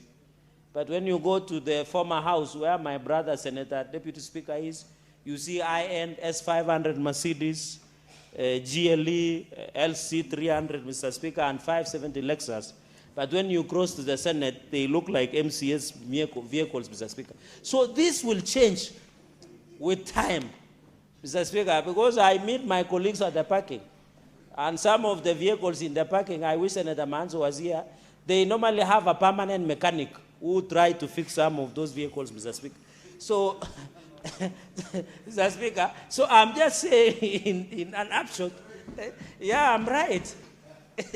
In an upshot, Mr. Speaker, we must ensure they bring it back so that we don't automatically revoke. If it is automatic revocation, for example, if you are giving rules and regulations in 2015, Mr. Speaker, I know you were in Parliament before. Imagine the regulations about traffic then, when there were no speed guns. And now the Minister of Transport is telling us automatically renew. In 2026, yet technology, we have AI, Mr. Speaker, artificial intelligence, we have speed guns, we have CCTV in our corridors. Mr. Speaker, we have speed, other issues that have come with the changes, even in the usage of vehicles, Mr. Speaker. Some of the vehicles are now more advanced than the way we were in the Mercedes 1, 2, 3, 4, Mr. Speaker. So we must ensure that it cannot happen, and I want to appeal to Senate Majority Leader, although as I support the secondment, that we cannot allow automatic. You remember, Mr. Speaker, in conclusion, in the last session, when you were the governor and Senator Mazai was your senator, I was around, Senator Olekina, Senator Faki was around. We used to keep update COVID regulations. Because the pandemic, imagine if Ebola today lands in Kenya, for example, we might need to update regulations after some time. Because of the changes, you remember during COVID regulations, Mr. Speaker, even as we prepare, and I want to ask your Committee of Health to start even preparing for rules and regulations on management of Ebola. Because Ebola is just next door in Uganda. There are 15 cases that have been reported, Mr. Speaker. We want to thank the government for ensuring that Malaba border, where you were, and you led us to Senate Mashinani, that the surveillance and quarantine facilities must be up to date. And I want to appeal also to Kenyans who are using Panya routes to access the country. Because I know not most of them come through Malaba and Malaba borders, the one that is in Sibania, the one that is in Namanga, Mr. Speaker. We must ask Kenyans to stop using, or anybody coming into the country, so that they can be screened, their temperature can be taken, Mr. Speaker. So it is not fair for my colleagues for political expediency to block the government, because we know the activists in court, Mr. Speaker, are being used by people who are playing politics. Those activists, Mr. Speaker, it is better, they say prevention is better than cure. You don't need to have a disease in the country to prepare. We know this disease is infectious, Mr. Speaker. And I hope when the rules and regulations will be brought by the chair, Senator Gwenda Gataya, on the prevention of Ebola disease and other pandemic, we should pass as a House, Mr. Speaker, because I know that is the next step, Mr. Speaker, and we should not live in isolation. Mr. Speaker, you and me know that Mombasa Port, all the way to DRC, is a corridor where drivers are using, Mr. Speaker. We must be alert. We must ensure that I have seen the PS of Health and the CS of Health, Aden Duale, as they give how they will handle the issue of Ebola. They must bring those rules and regulations to the House, Mr. Speaker, so that we can sit and ensure we consider, Mr. Speaker. So, Mr. Speaker, on the automatic renewal or revocation of this matter, Mr. Speaker, you should not give him any point of order. These are serious issues I'm discussing. Mr. Speaker, these are life and death. You know, this guy thinks this is Linda Mwananchi matters. Mr. Speaker, or is it Linda Mwananchi in good faith? Mr. Speaker, and therefore, Mr. Speaker, with those many remarks, since my neighbor is feeling uncomfortable, allow me to rest my case there as I second this Statutory Instrument Amendment Act 2024, and I hope to listen to members of delegated, Mr. Speaker, and we can proceed as a country. But on the aspect of automatic renewal of rules and regulation, as a House, Mr. Speaker, if we allow that, we lose our power, which is residual, which is the power that we have been given by Kenyans through the ballot. Even as we go in 2027, we expect more rules and regulation from even election, from pandemic and many other. This House, Mr. Speaker, must rise up to the occasion. And I want to thank, Mr. Speaker, because even the last session, Mr. Speaker, I know I thank you the other time and many people are uncomfortable, but let me thank you properly this one, because it is under your guidance. You remember when we went for recess and there was a court ruling, especially on park reports, you created a process where there is automatic procedural processes on issues and even includes rules and regulations. So the delegated committee, Mr. Speaker, cannot have a reason not to consider rules and regulations that has been given by ministry when we are even in recess. Because of your Solomonic guidance and support, you have been able to allow our committees to function automatically. Mr. Speaker, with those many remarks, allow me to second this bill. I thank you, Mr. Speaker, sir. Senator Olekina, kindly take your seat. Honorable Senators, I will now propose the question that the Statutory Instruments Amendment Bill, National Assembly Bills number 3 of 2024, be now read a second time. The floor is now open for debate. Senator Osotsi. Thank you, Mr. Speaker, for this opportunity to give my remarks on the Statutory Instruments Amendment Bill 2024. Mr. Speaker, as has been explained by the Majority Leader, these proposed amendments are supposed to do cleanup of the existing Statutory Instrument Act so that a number of provisions in that law are aligned with the Constitution of Kenya, and also to provide a framework for better application of the provisions in the current Act. Mr. Speaker, from the onset, I want to agree with the members who have spoken earlier that the power to make laws is the responsibility of Parliament. It is not the responsibility of any other person or body. And that clarity, I think, is very important, because we have seen so many instances where you see people coming up with the regulations, coming up with the rules, which they start implementing without the input of this House. Mr. Speaker, just about 2 weeks ago, in my own county, the police, the OCPD, and the county commander came up with some regulations to stop processions. You know, in my county, the youth, especially the boda, when they lose one of their own, they mourn that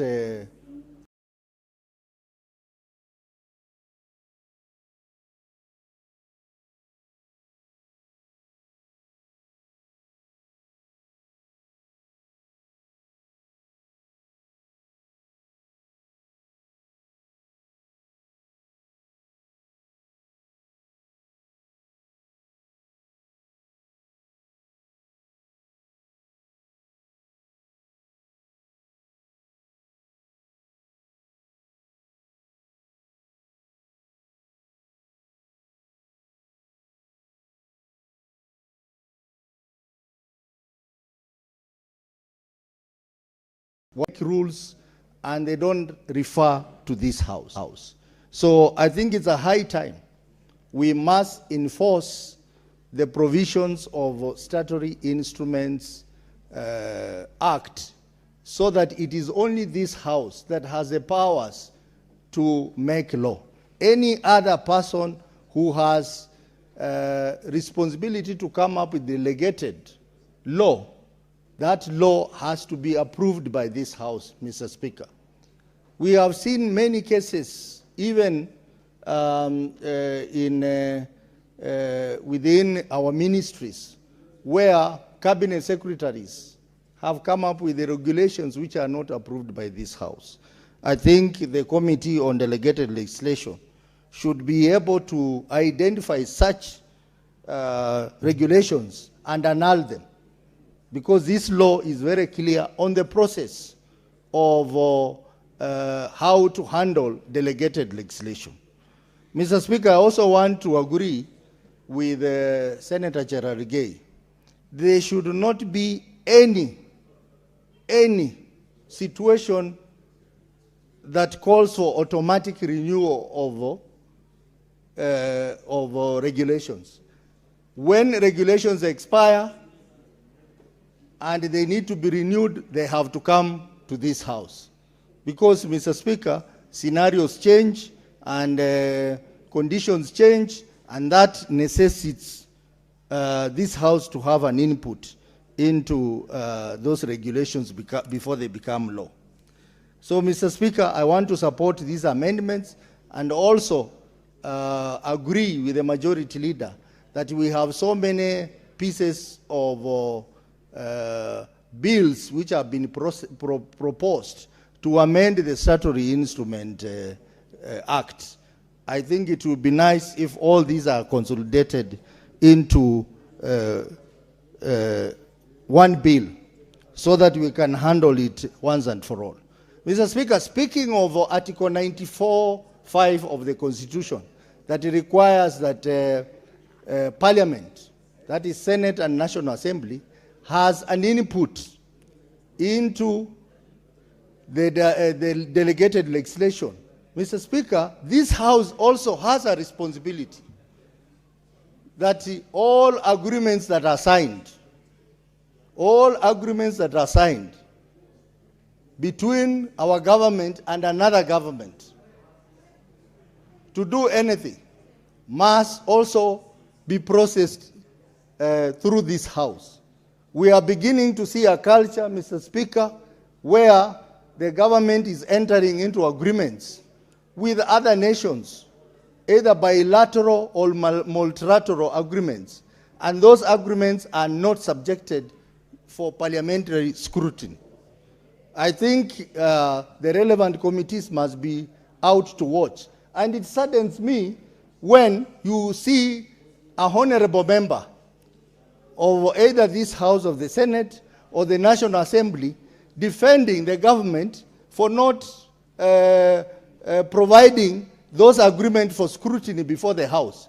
It is our responsibility to scrutinize every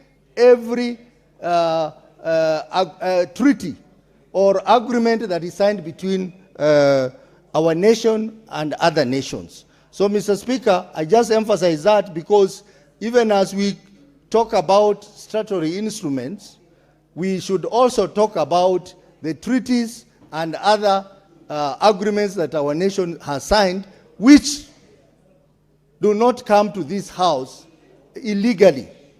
It is important we insist that such agreements have to be brought to this House. For example, Mr. Speaker, the G2G agreement, everyone in this country is asking what is contained in the G2G agreement. And we are not getting answers, Mr. Speaker.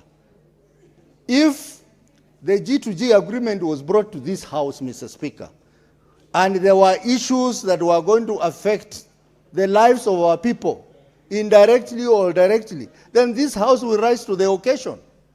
So I think it's important, as we discuss the statutory instrument law, we must also insist that all treaties, all agreements that affect our nation, even now we are talking about Ebola, and Senator Cheregei was trying to explain this matter. But we are asking, where was the agreement? Was it ever brought before the Houses of Parliament to be debated, to be scrutinized before it is approved? So, Mr. Speaker, we want a scenario where every agreement that is signed, a bilateral agreement, multilateral agreement, treaties, they must have an input of this House. And Mr. Speaker, you know I tried to raise a point of order when he was speaking, and I was not given a chance. So he should allow me to finish my statement before he brings his frivolous point of orders, Mr. Just a minute, Senator Osotsi. Senator Osotsi, let's can you, on the first instance, Mr. Speaker, understanding Order 98, that there is no frivolous point of order in this House? I think since he was in the law house, he might not understand. Secondly, Mr. Speaker, understanding Order 105. No, but Chair is a respected Jurinjeka elder. He is beyond Parliament. His level is another one. He talks with the higher beings. Mr. Speaker, standing Order 105. Is it in order for the distinguished senator of Vihiga and one of the removed ODM deputy party leaders to allege on the House that the biosecurity agreement that was signed in 2015 should have been in the House, Mr. Speaker? Yet that biosecurity agreement that was signed between Kenya and America was done under President Uhuru Kenyatta. Mr. Speaker, is it in order to allege it was done the other day? Can he table evidence of such, Mr. Speaker? Or he withdraw and apologize because biosecurity agreement is guarded under the Constitution, Article 2.6 of the Constitution. When international treaties and other instruments are signed, they become part of the law. Is he aware? Because I'm worried, Mr. Speaker, if he's not aware, when he appears in other Linda Mwananchi rallies, he might mislead the public. What is your My only concern, Mr. Speaker, is it in order for him to mislead the House that the biosecurity agreement was signed in 2015, it was not signed the other day. Can he look for President Uhuru Kenyatta to read that document? Senator Ososi, Mr. maybe Speaker. your hand is a point of order. You can maybe clarify. Mr. Speaker, government is a going concern. And I did not refer to specifically to the Kenya Kwanza government. I said government. And government is a going concern. Number two, Mr. Speaker, we are specifically referring to Ebola isolation center issue. So when you talk about biodiversity, there are by safety, there are many aspects of it in that agreement. So can you refer to that specific one, the Ebola isolation center? Is there an agreement, a specific agreement that was passed by this House, Mr. Speaker? Mr. Speaker, you know, if you allow Senator Cherargei, you know, is the Senator chief... Ososi, why are you addressing Senator No, I just want, Mr. Speaker, to bring to your attention focus that sometimes you should not allow him to bring frivolous point of order, because this Senator Cherargei is a chief government propagandist. He comes to speak propaganda on the floor of the House. And Mr. Speaker, you allow them to come and prosecute their propaganda on this floor of the House. So, Mr. Speaker, allow me to finish my presentation. Senator So- Ososi, you know why when you digress, as you also want to be protected, then it becomes difficult. You know, Mr. Volunteer to do Speaker, that. So Mr. therefore, Speaker, Mr. between Speaker. you and Senator Cherargei, both of you are now actually diverting to being out of order, both of you. Because Mr. Speaker, you know, the standing order number 105 should not be misused in as this I'm House. giving guidance to the Honorable Senator who is here standing, can you sit down briefly? You should also not make noise from your side, trying to direct me what to do, Senator Cherargei. So saying, Senator Ososi, stop digressing. Stop using other ones to just to spice your discussion. Similarly, you are severally referring to Linda Mwananchi, which is not in this House. Can you also refrain? Because I don't think it is good to you or to your colleague if you use some language which is not palatable to your colleague. I don't think that is good enough for you to do it. So can you conclude, Senator Ososi? Thank you, Mr. Speaker. You know you are going to debate about today. You are Mr. being Speaker. diverted your mind by Senator Cherargei. Focus. Mr. and Speaker, give we will have another opportunity to look at the issue of misuse of standing order number 105, particularly by my friend Cherargei. Let me finish by saying that this bill is timely, and Mr. Speaker, those amendments must be aligned to the Constitution, particularly Article 94(5), so that Parliament does not lose its authority to make law. Mr. Speaker, I support. Next is Senator Mungatana Danson. Thank you, Mr. Speaker. Mr. Speaker, I want to rise to oppose sections of this proposed amendment. And Mr. Speaker, some of the proposed clauses are very good, but I am very opposed to clause number 8. And in particular, Mr. Speaker, if I may read, clause 8 of this Statutory Instruments Amendment Act 2024, National Assembly Bills number 3 of 2024, it says, Section 27 of the Principal Act is amended by inserting the following new subsection immediately after subsection 2, and it says, any statutory instrument that was in operation and that would otherwise stand automatically revoked on any day before the commencement of this provision shall continue to operate and to have effect as if the instruments had not been automatically revoked on that date. Mr. Speaker, this provision is giving regulatory making authority, like departments in the ministries, like parastatals, the power to make a regulation in 1964 and the same to be automatically renewed in 2026. Mr. Speaker, you can see the ridiculousness behind this proposed amendment.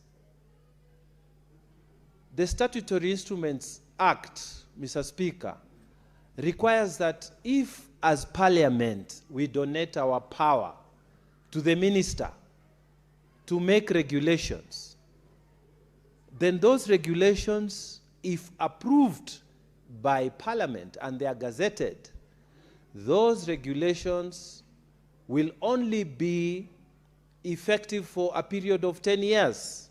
After 10 years, that donated power must come back to this House through the Committee of Delegated Legislation, so that again we will look at the relevance of that power or that regulation that we gave to them. So, Mr. Speaker, it does not make sense, for example, for the Minister of Agriculture to make a regulation in 1963. And then, Mr. Speaker, after 1973, the same regulation automatically continues without that minister coming before Parliament to say, look, I need to extend these regulations, and my reasons are this and that. And then the Delegated Legislation Committee will look at the reasonings that the minister is giving and agree or disagree. Mr. Speaker, what this law amendment is proposing is to make ministers another source of making law in this country, and to give them permanent powers to make law in this country. Mr. Speaker, this cannot hold. And I'm urging all members of this House, when it comes to the committee stage, let us oppose any section that is purporting to take away the power of lawmaking from the Senate and from the National Assembly. Mr. Speaker, I'm even surprised that this bill is emanating from the National Assembly.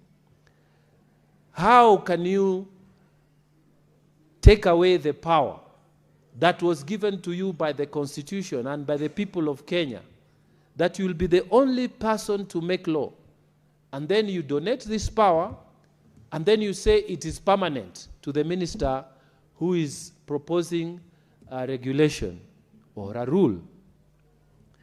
Mr. Speaker, maybe I want to give a background. In the delegated legislation of the Senate Committee,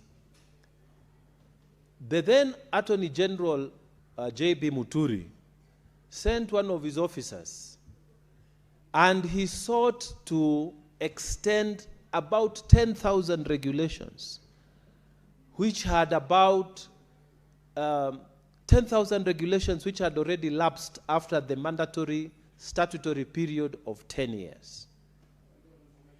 So, Mr. Speaker, yes, I will yield because he's a member, yes? Mr. Speaker, sir, the number of regulations were 1,000, I think, 764 or 1,735, not 10,000. There were 1,760 or thereabouts, but not 10,000. So, Mr. Speaker, okay, you can inform also if you... Senator Gatta. Thank you, Chair. I want to inform my member, Senator Mugatana, those regulations were close to what Honorable Faki is saying. They were about 1,668. So, Mr. Speaker... So which is which? Mr. Speaker, either way, they were about 1,000. In my mind, they were about 10,000. But, Mr. Speaker, we were sitting in that committee. The Attorney General wants over 1,000 regulations to be extended from different ministries. Mr. Speaker, if you look at how this works, those ministers did not come before the Senate delegated committee to ask for the extension. Those ministers did not come to give justifications why they want those regulations that are 10 years old to be extended. Those ministers were hiding behind the Attorney General and saying because the Attorney General is the lawyer for the government, then he can represent us. But Mr. Speaker, we took a very firm stand as the Senate Delegated Legislation Committee that the Attorney General cannot purport to come and seek an extension for over 1,000 regulations without the regulation-making authority itself presenting itself before the committee and justifying why they needed those extensions. Mr. Speaker, we rejected. So what do? They went back. The Attorney General of Kenya went back because it is an office that is in succession. The current Attorney General now thinks that the only way to deal with this problem, instead of the ministers presenting themselves before the committee of the Senate, let us remove this, let us make the extension automatic, because we rejected it at that time. So, Mr. Speaker, if our colleagues in this Senate can see what we are seeing, some of these regulations were very oppressive, some of these regulations were outdated, they cannot keep up with even the current state of technology. How can a minister just say the regulation he set up 10 years ago should automatically start again? Mr. Speaker, this automatic renewal is what we are against, and we are urging this Senate that we must reject this statutory amendment proposition. We must stand firm. We must not yield this power. And I'll give you a reason. We go through a very long process in this House to make law. We go through first reading, we go through second reading, and we debate, we persuade each other in second reading. Then we go to committee. And in committee, we also debate those amendments. We approve or refuse those amendments. Then we go to third reading, where there is also another opportunity to debate. Then after that, that process takes us to the National Assembly, Mr. Speaker, and the National Assembly goes through the same processes before it goes to the President. Mr. Speaker, can you imagine a situation? We now create space for the Cabinet Secretary to make regulation. And then these Cabinet Secretary, they come with these regulations before our committee. When they come before the Senate committee, they have not followed the steps. They have not followed public participation. Mr. Speaker, they have not advertised in the newspapers. Some of those regulations have not even complied with the provisions of the Constitution. So we look at those regulations and we tell them, look, in the parent act that gave you this power, you are supposed to follow these steps. And some of the ministers, Mr. Speaker, some of the cabinet secretaries are notorious. They just don't follow the law as it is required. So we send them back. We tell them we cannot approve this. So even some of them are very good, Mr. Speaker. I don't want to mention names here, but some cabinet secretaries who have been members of this House, whenever they are brought before the Senate Delegated Legislation Committee, they have performed. But some of them are not performing. So, Mr. Speaker, imagine this situation. These people who have been given this authority by this House are not following what is required. And then, Mr. Speaker, the same people, maybe that regulation was passed because maybe the committee at that time were not keen enough. 10 years ago, 2 parliaments away, 2 senates away, and then now the same regulation automatically becomes renewed. Mr. Speaker, that is not acceptable. So, Mr. Speaker, I am urging the House to totally reject this amendment that is proposed here under Clause 8. I am urging colleagues to refuse completely. And let us begin, because I've already seen here that the majority leader has written proposed amendments and at the committee stage. And those amendments will have the effect of giving the Clause 8 power. It will give it effect. So let us be vigilant. When we come to committee of the whole, let us reject these amendments. In fact, Mr. Speaker, let us file our own amendments to those amendments, deleting those proposed amendments. We must reject, because we cannot give this power to regulation-making authority. Why? Mr. Speaker, some of the regulations are very punitive. Our people are being told to pay some charges. For example, Mr. Speaker, you know, you want to extract water, you pay this amount, you pay that, you pay that. So imagine if after 10 years, without justification, those regulations are renewed. Mr. Speaker, I am only debating this clause, and I'm saying again and again, it must sink in the Senate, those who are following online and those who are in the House, that, Mr. Speaker, we must reject Clause 8, and we must file amendments to the proposed amendments that will give effect to this Clause 8 of this bill. We must unite for the sake of our people, because this one is obviously, because the Senate Delegated Committee rejected the Attorney General's, the then Attorney General's approach, so he has gone there and crafted something to make automatic renewal of regulations. It's wrong. It's against the spirit of the Constitution. The people who make laws are the senators and the members of parliament, not the Attorney General, not the cabinet secretaries. We only donate this power, and you must follow what is supposed to be done. And then if it has stayed for 10 years, surely that must come again back to the Senate and to the National Assembly for review. So we must not let this pass, Mr. Speaker, on principle. We must reject this, and I strongly, Mr. Speaker, reject Clause 8. I thank you, Mr. Speaker.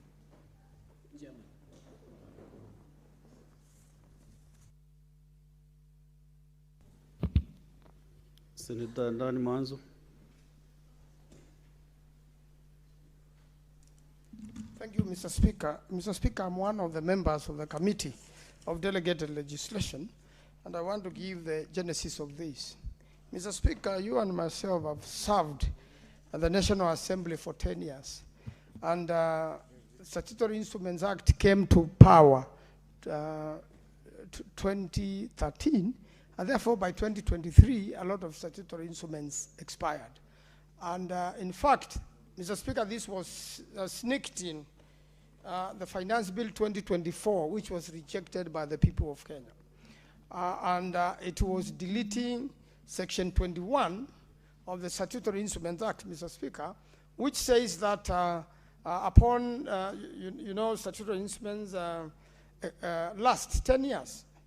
And what ministers do, or cabinet secretaries then, who have a problem reorganizing the statutory instruments because they need, they will be needing public participation, what they do is they should come to the committee, and they have done that over the years, you know, just before the instruments expire, and seek extension.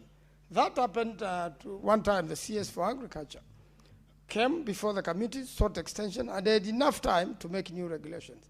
The reason is most of the regulations, Mr. Speaker, under this, they are regulations which seek or you know, more payments from the services offered through different acts of parliament.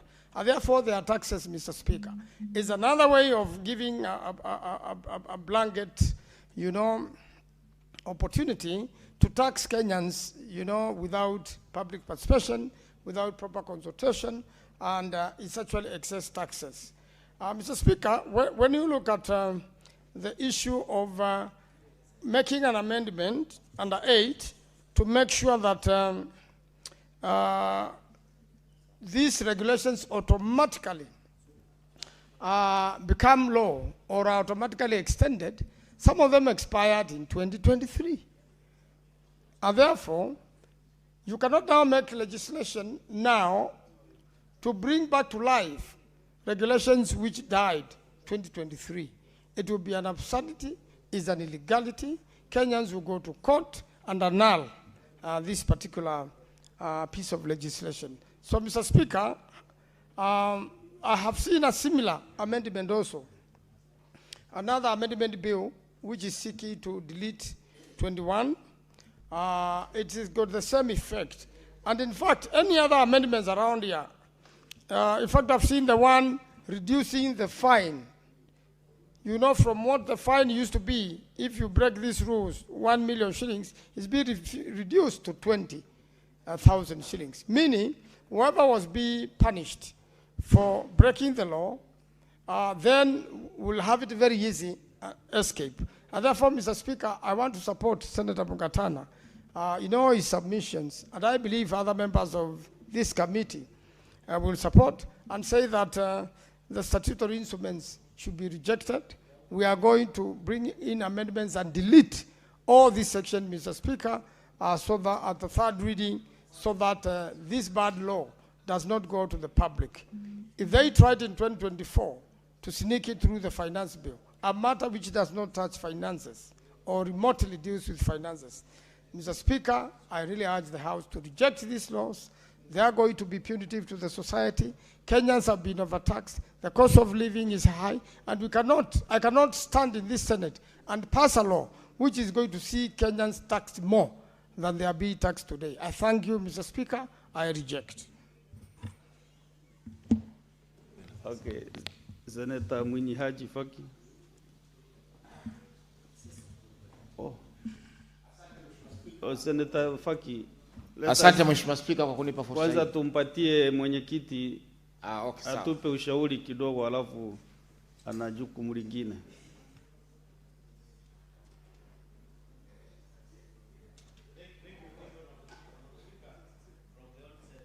Give me the mic.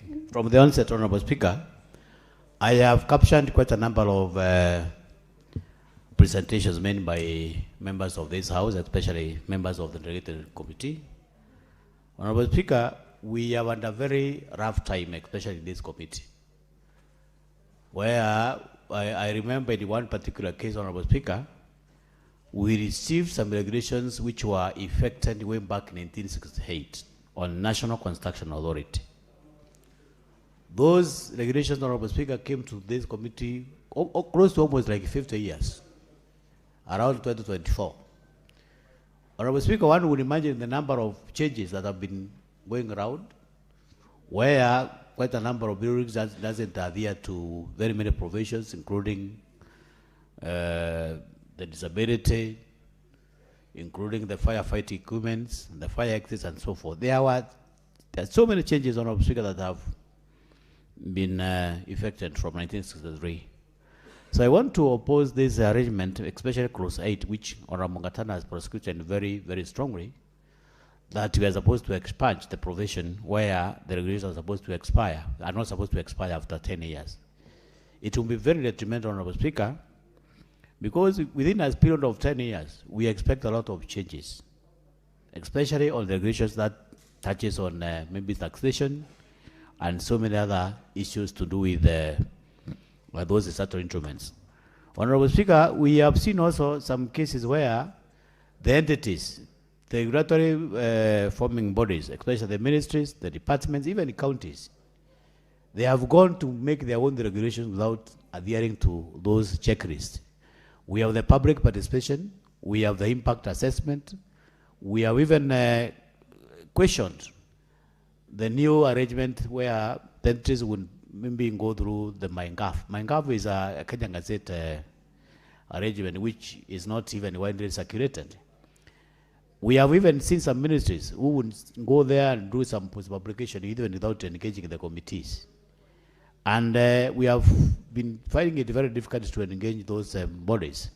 So, Honorable Speaker, if we do a checklist, especially these departments and ministries, and even in counties, we have been taking our domestic travel around the counties to educate even our brother members of county assemblies on how to check on regulations that does not adhere to the Parent Act. So, Honorable Speaker, it will be very, very, very, very detrimental to this House, because, Honorable Speaker, when we talk of delegated registration, we are saying that we have donated these powers to those regulation-making authorities, the ministries, the departments, even the counties. So, Honorable Speaker, I would urge the House to make sure that this clause is deleted so that we don't have to create a situation where a ministry would just come and bring regulations. Those regulations will be there for more than 10 years, for more than 20 years. And you know, Honorable Speaker, we expect a lot of changes along the way. 10 years is such a long time. 20 years is such a long time. We can't allow regulations to exist with the people for all those more than 10 years. That's why we have this provision where, as a House, we must donate those powers to the ministry, to departments, to counties, even through the county assemblies, to make sure that once those regulations are effected, within 10 years, we are supposed to come back to the House to make sure that those regulations are moderated, to see whether there are some other issues that have just come up, so that we can make sure that they align with the Parent Act. So, Honorable Speaker, I support this arrangement, Honorable Speaker, but with this strong arrangement that we are not supposed to allow this expiry of 10 years not to be considered. I support, Honorable Speaker. Senator Munyihaji Faki.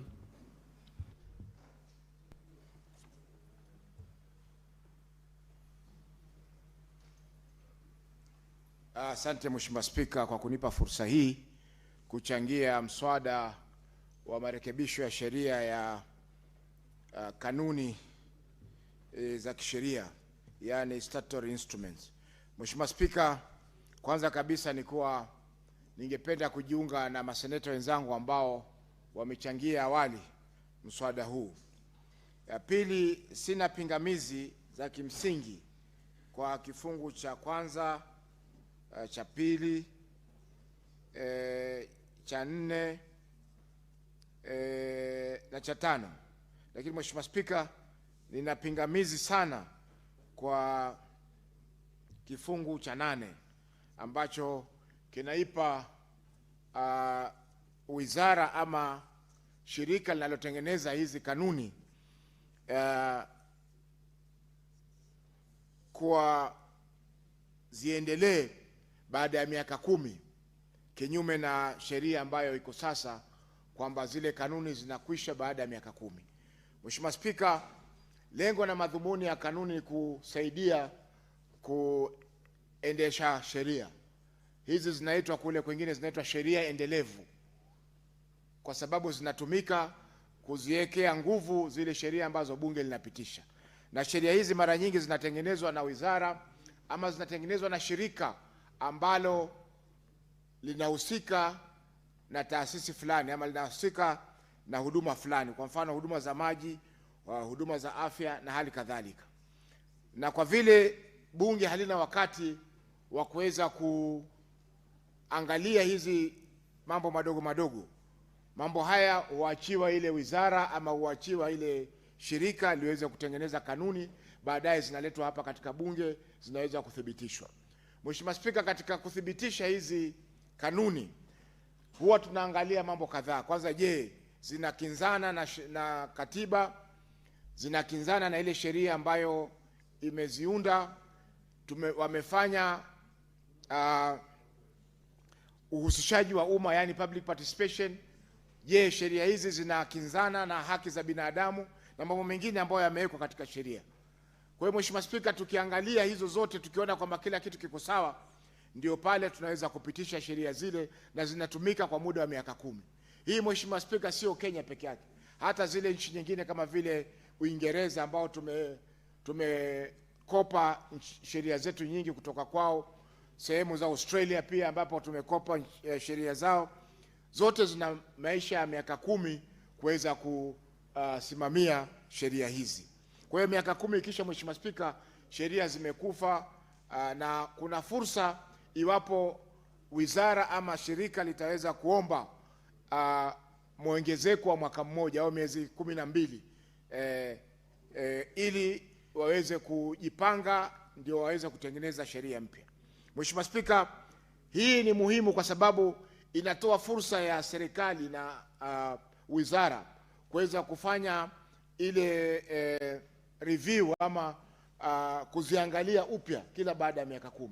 Kwa hivyo hii ni jambo zuri ambalo liko katika sheria hii, na hivi sasa linataka kuondolewa ili zile sheria ziweze kutumika muda nenda miaka rudi bila ya kuwa na nafasi yoyote ya kuweza kuziangalia upya. Kwa mfano, Mheshimiwa Spika, mwaka 2023 kama alivyosema Mheshimiwa Mungatana, mkuu wa sheria aliandika barua hapa kutaka kuzihuisha ama kutaka kuzifufua sheria karibu 1760. Baadhi ya hizi sheria, Mheshimiwa Spika, zilikuwa zinahusiana na mambo ambayo yalikuwa hayamo tena katika nchi yetu. Kwa mfano, kulikuwa na moja ambayo inahusiana juu ya kuunganishwa pamoja benki mbili, banki ya Greenlays International na banki nyingine, Mheshimiwa Spika. Kwa hivyo sheria kama hizo zilikuwa zimetumika na wakati wake umekwisha. Kwa hivyo ilikuwa hakuna haja ama hakuna sababu ya kuzirejesha, lakini kwa sababu kulikuwa na utepetevu katika ofisi ya mkuu wa sheria, hawakuweza kuziangalia kwa undani. Wakataka sheria zote ziwekwe katika basi moja ziweze kupitishwa bila ya kufuata kanuni. Kwa hiyo Mheshimiwa Spika, hii marekebisho haya ya kutaka kuondoa hii miaka 10 itakuwa imeregesha nyuma mambo mengi, kwa sababu zile sheria zote ambazo tulizikataa, Mheshimiwa Spika, zile 1700 zote zitarejea tena ziwe ni sheria katika nchi yetu, na nyingine, Mheshimiwa Spika, zilifanywa kabla ya ugatuzi. Hii sheria ya kanuni hizi, Mheshimiwa Spika, Statutory Instruments Act, ilipitishwa mwaka 2013. Kwa hivyo zile sheria zote ambazo zilikuwa zimepitishwa nyuma ya hii sheria, ina maana kwamba zitapata uhai mpya, hivyo basi zitaweza kuingia na kuweza kutumika. Baadhi ya mambo ambayo tumeweza kuyaona, Mheshimiwa Spika, ni kwamba baadhi ya wizara, japokuwa huduma zinazofanyika zimegatuliwa, baadhi ya wizara, Mheshimiwa Spika, hupuuza bunge hili katika kuleta kanuni katika bunge. Hivi majuzi, Mheshimiwa Spika, tumeona baadhi ya sheria zilizopitishwa katika wizara ya uchukuzi hazikuweza kufika katika bunge hili. Sheria nyingine za wizara ya ardhi vile vile pia haziweza kufika katika bunge hili. Kwa hiyo Mheshimiwa Spika, zile zote ambazo zimekwisha hivi sasa, muda wake umekwisha. Ikiwa tutakubali hii sheria, Mheshimiwa Spika, ina maana kwamba zitarejea tena upya, zipate uhai mpya, na hivyo sasa itakuwa ni kuendelea milele na milele. Kwa hiyo Mheshimiwa Spika, mimi naunga mkono baadhi ya vipengee katika sheria hii, lakini napinga vikali kabisa kifungu cha 8 kuhusiana na kuondolewa kwa muda wa kuhudumu wa sheria hizi. Mwisho, Mheshimiwa Spika, kuna jambo la msingi ambalo lingefaa liweze kuangaliwa. Kwa mfano, kuna zile kanuni ambazo huletwa katika bunge hili na pia zikapelekwa katika bunge la kitaifa. Labda sisi tumeamua kuzikataa, lakini bunge la kitaifa limesema ziko sawa. Kwa hivyo kama sheria nyingine yote inatakana kuwe na ile inaitwa mediation baina ya haya mabunge mawili ili waweze kuangalia tofauti ziko wapi. Lakini sheria yetu kwa sasa, Mheshimiwa Spika, haina kifungu ambacho kinatoa nafasi ya mediation. Na kwa vile mara nyingi ile sheria inatakana ipitishwe na bunge, yani parliament, mara nyingi zile sheria hupotea kwa sababu hakuna nafasi ya kuweza kuleta mediation ama uwiano baina ya bunge la kitaifa na bunge la Senate kuhusiana na hizi sheria za hizi kanuni ambazo zinatengenezwa na wizara pamoja na mashirika katika wizara hizo. Kwa hiyo Mheshimiwa Spika, ipo haja ya sheria kurekebishwa ili kuwe na nafasi ya kuhakikisha kwamba iwapo mabunge mawili haya yatatofautiana, tuweze kupata nafasi ya kuweza kupata mediation na kuunganisha yale ambayo yamekosekana ili sheria ile iweze kukubalika na iweze kutumika. Mheshimiwa Spika, naunga mkono mswada huu, lakini kipengele cha 8 cha sheria hii lazima kiondolewe na ibaki vile vile kuwa sheria ama kanuni zinazopitishwa zinazotengenezwa na mashirika ya kiserikali ziishi kwa muda wa miaka 10 zitakapopitishwa. Asante Mheshimiwa Spika kwa nafasi hii. Next is Senator Moses Kajwang. Mr. Speaker, I rise to comment on this amendment to the Statutory Instruments Act. And Mr. Speaker, it's just that members of the committee are the ones who have contributed to it largely. They would have also benefited from the views of those who don't sit there on a regular basis. Mr. Speaker, the role of Parliament is clearly defined in the Constitution. And the Constitution says in Article 94(5) that no person or body other than Parliament has the power to make provision having the force of law in Kenya except under authority conferred by this Constitution or by legislation. The primary body to which legislation lawmaking has been delegated by the people is Parliament. Mr. Speaker, over the years, and this is a problem that applies across the Commonwealth, a lot of parliaments have become lazy and they've opted for skeleton legislation. And to fill the gaps, they have resorted to subsidiary legislation or statutory instruments. Statutory instruments have a place in terms of efficiency and providing further details on matters that cannot be captured in the Constitution or matters that cannot be captured in statute. But over the years, it has been abused. Mr. Speaker, that problem is in Kenya. That problem is in many parliaments across the Commonwealth. Ultimately, Article 94(5) vests that responsibility in Parliament, not in the executive. We have created a system where most of the times Parliament legislates only 1/3, and the other 2/3 is done by the executive through statutory instruments. Mr. Speaker, I share the concern that has been raised by the chair and other members of the Delegated Legislation Committee with regards to statutory instruments that were in operation on or before 21st of January 2024.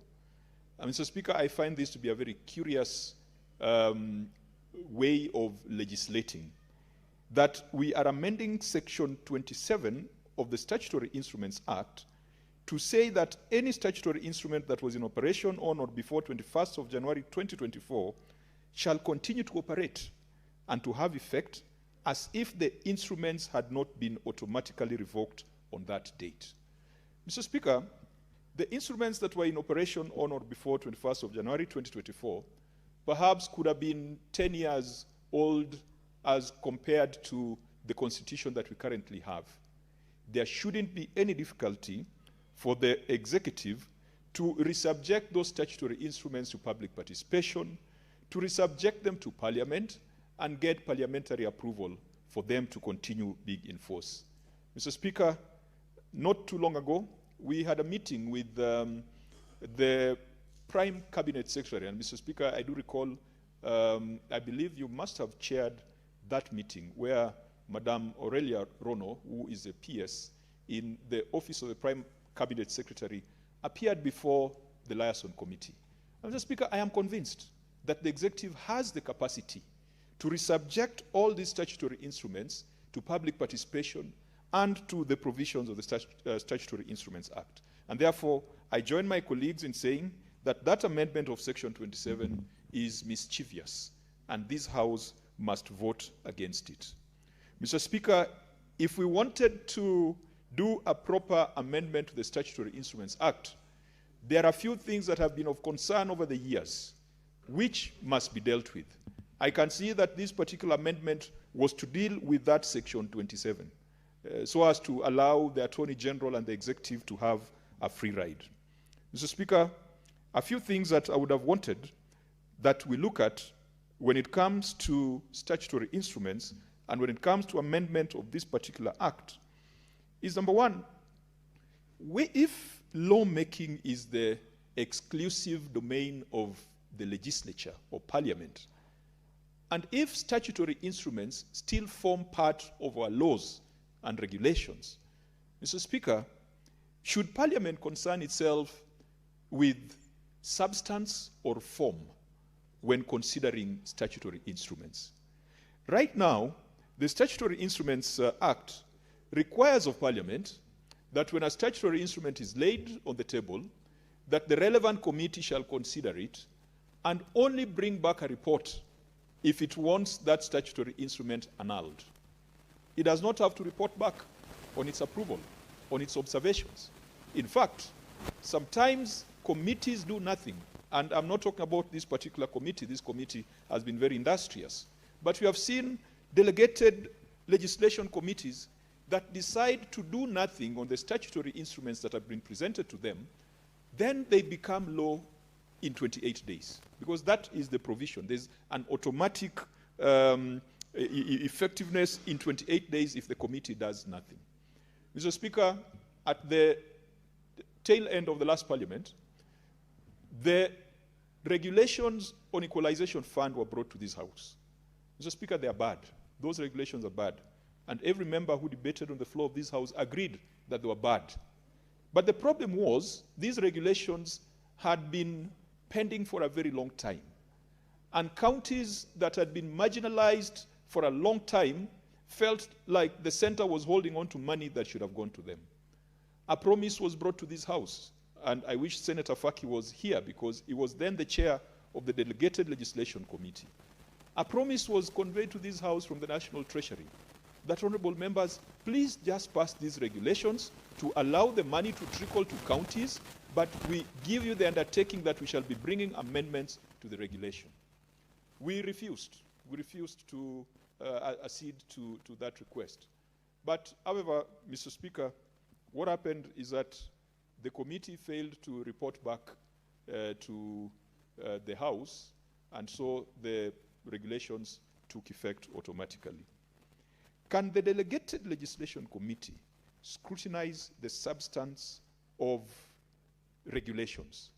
Right now, what the Delegated Legislation Committee is required to do is to look at the regulations to confirm whether it is in accordance with the Constitution of Kenya. To look at it to confirm whether it infringes on rights and freedoms of citizens.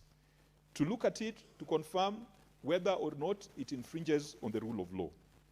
To look at it to confirm whether the matters there cannot be better taken care of by statute.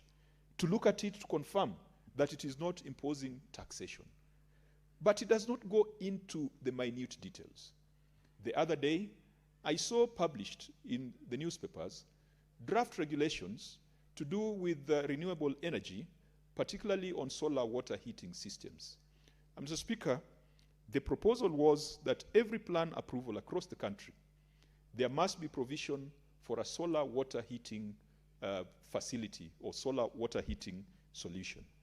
And as good as that is, Mr. Speaker, as good as that is, in Nairobi in this month of June, when it is extremely cold, it might not be practical in Mombasa.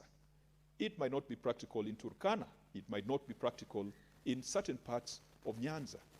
So if you get regulations of that nature that makes it mandatory to have a solar water heating solution in every corner of the country, you are opening the door for rent seeking. Because someone will come to your little shack in the village and tell you that we shall not approve until we see solar water heating in it. If such regulations came to the House, is Parliament are the hands of Parliament bound that they cannot get into the substance? If public participation was done, if it ticked all the other boxes, can Parliament say that this is an impractical regulation? Mr. Speaker, I would like that if we want to give good effect to the Statutory Instruments Act, we look at that aspect. Number two is on the issue of mediation. We have situations where the National Assembly has considered regulations concurrently with the Senate and arrived at different results. And that, Mr. Speaker, came out clearly in the first in the 11th Parliament, the then Senator for Meru, Senator Kiraitu Murungi, proposed some amendments to the Parliamentary Service Commission Act.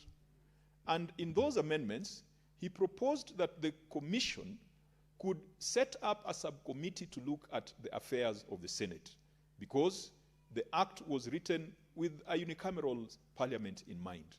And Mr. Speaker, many of us supported the amendment, and we thought that it was a good idea, so that there is focus. We were not splitting the commission, we were just bringing focus on matters to do with the Senate, so that there's also focus on matters to do with the National Assembly.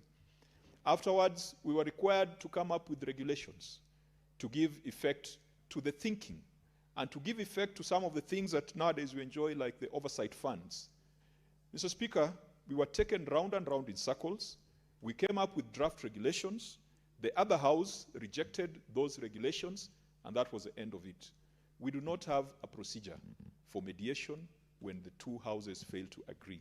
That, in my view, should have been the urgency that the Honorable Kimani Ichung'wah, who is the promoter of this bill from the National Assembly, should have looked at. Mr. Speaker, the issue of expiry of statutory instruments, we had put it in law that they shall expire in 10 years, and I do agree with my colleagues who say that we will not support that inclusion of the amendment of Section 27 that wants to revive, to exhume, and bring back to life regulations that expired on the 24th of January 2024. The other one, Mr. Speaker, is on the date on which statutory instruments take effect. There are certain statutory instruments that have been crafted in such a way that the effective date is clear. But there are those that require publication in the Gazette for them to take effect. And Mr. Speaker, sometimes you find very funny games being played at the government publisher, that it takes forever for regulations to be published in the Gazette, and therefore, even when all the processes, people have gone through them, those regulations cannot be effected. And I think one of the cases we have had in the past was a public benefit organizations regulations, Mr. Speaker.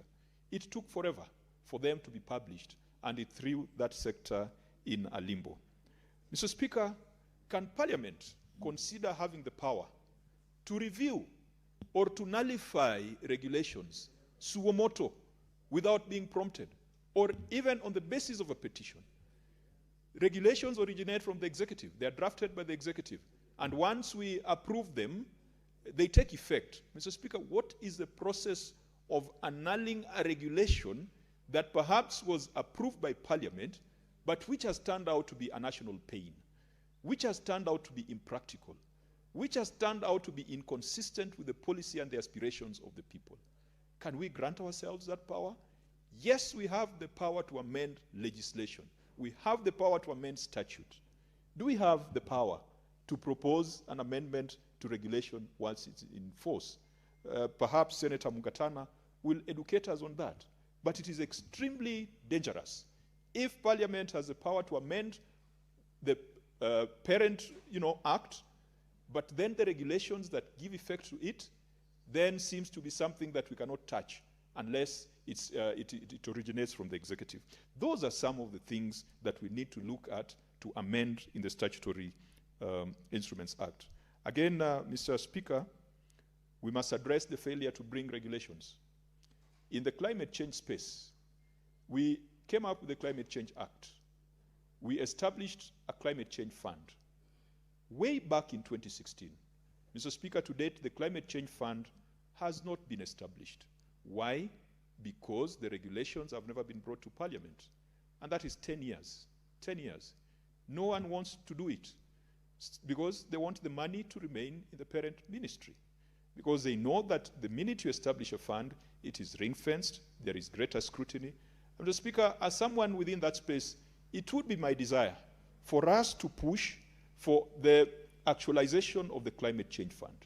There's a lot of money this country is committing to climate change adaptation and mitigation, and that is why we are a leader in Africa. Whenever we go for those meetings out there, Kenya has got a lot of case studies, a lot of good examples. If you look at FLOCA, it is something, a model that is being studied by many other countries. If you look at our 47 counties, each county has got a climate change fund. Each county has got a climate change fund regulation, but we have failed to come up with a national climate change fund regulation. As a result, climate change money, some of it is at the National Treasury, some of it is in the relevant ministry, some of it is in the presidency. It is scattered all over the place. I believe that if you are able to consolidate and provide good clarity, it would even be possible, Mr. Speaker, that out of this climate change fund, we can come up with a green bank. And that green bank can be the prime sponsor, the prime financier of climate adaptation and climate mitigation efforts in this country. But what do we do with the CSS who have failed to bring those regulations to this House? Those are the consequences that we must put in the Act to ensure that we compel them to do so. Mr. Speaker, I want to conclude by reminding my fellow colleagues that we have a very, very sacred duty, which is only granted to this Parliament. Let us not give our responsibility, let us not yield our responsibility to the executive. There are certain executive directions, Mr. Speaker, and if you go to the strict definition of statutory instruments, Mr. Speaker, it includes even tariffs and taxes and proclamations. And sometimes you wake up and you find that the National Transport and Safety Authority is coming up with new fines, is coming up with new instant fine solutions without subjecting those matters to Parliament. Mr. Speaker, recently we visited South Africa with the Public Accounts Committee, and we sat through the interrogation of the books of accounts of one of the big metropolitan cities in South Africa. And Mr. Speaker, it turned out that the management of the metropolitan city decided to turn off the instant fines. Out of instant fines, that city was generating 2 billion rands annually. They turned it off. And so they were now writing fines on paper. And you know the kind of rent seeking that would be, because if your fine was 1,000 rands, someone would write 100 rands on paper and pocket the rest.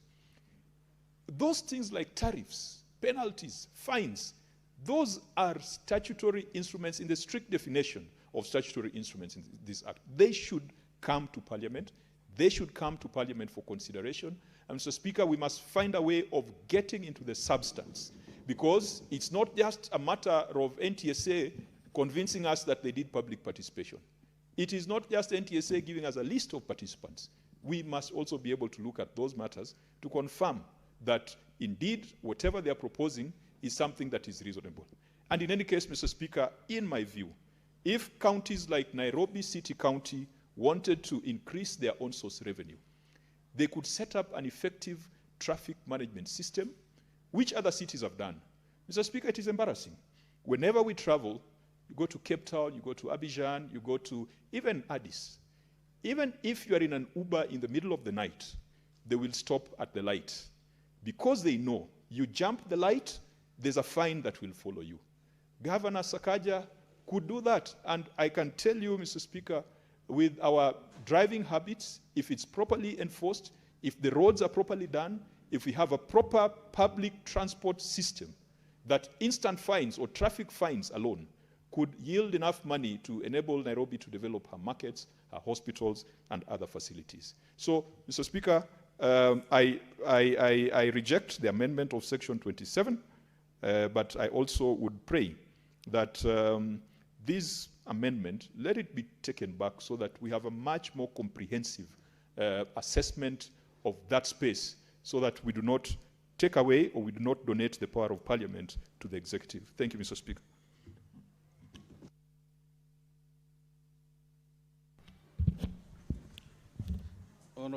Honorable Senators, before we proceed with other senators wishing to contribute, allow me to make this communication on a visiting delegation from Gachagua MCK Fellowship in Meru County.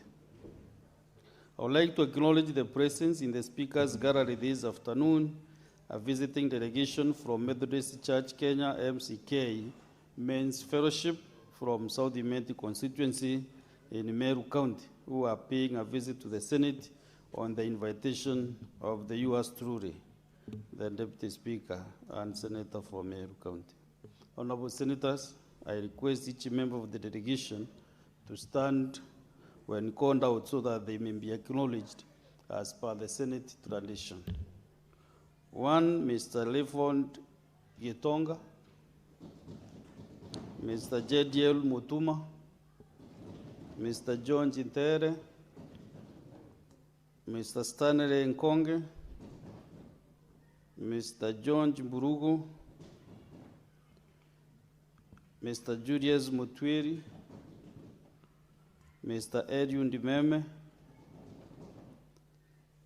Mr. Edward Gitonga, Mr. James Kenywa, Mr. Franklin Muriungi, Mr. David Nkoroi, Mr. Patrick Muriungi,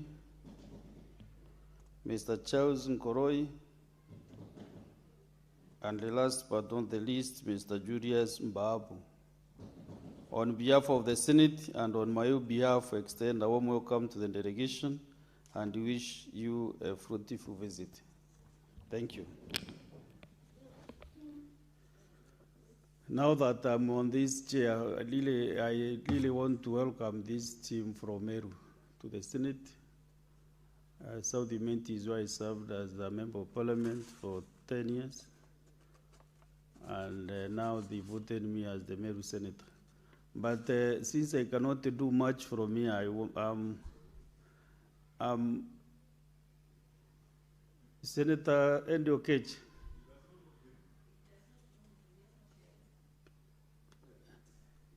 Senator Endo Okech, can you welcome this delegation from Meru?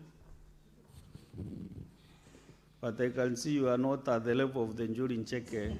So, Mr. Speaker, the level of Njuri that I've been introduced to, with your wisdom, anytime I come to your office, with your generosity to take tea, is the level of Njuri in terms of wisdom, not age. And I've drank a lot from your wisdom, time without number, because perhaps the guest to us perhaps should know that I have been involved in the cases of Meru the entire time I've been in this parliament. When Meru was facing a lot of tides, I entered this parliament and this house to be in particular, and the first impeachment of Meru, it is you, Mr. Speaker, who made sure that the wise people could be put in that committee. And I think we did a fantastic job. The subsequent impeachments also that brought stability to Meru have really been very vocal in terms of participating there. And I think that there's stability in Meru now, courtesy of the wisdom that this house has had. And I've also been involved in the issues of Meru that most recent in my Finance and Budget Committee, I was involved in the issue where Meru was almost being stopped from getting funds from this house. And together with my sister Tabitha and the members of Finance Committee, we refused that Meru cannot be denied his monies here because of monies owed to the foreigners. So with those, Mr. Speaker, you can agree that I'm a Njuri Njeke in terms of my wisdom, and we can be able to say that I want to welcome this wonderful delegation. And I think in context of the honor you have given me to welcome them, I must just thank them for sending you to this house. It's a sheer coincidence that they have come here to learn a number of things from Parliament, which I want to wish them well to learn.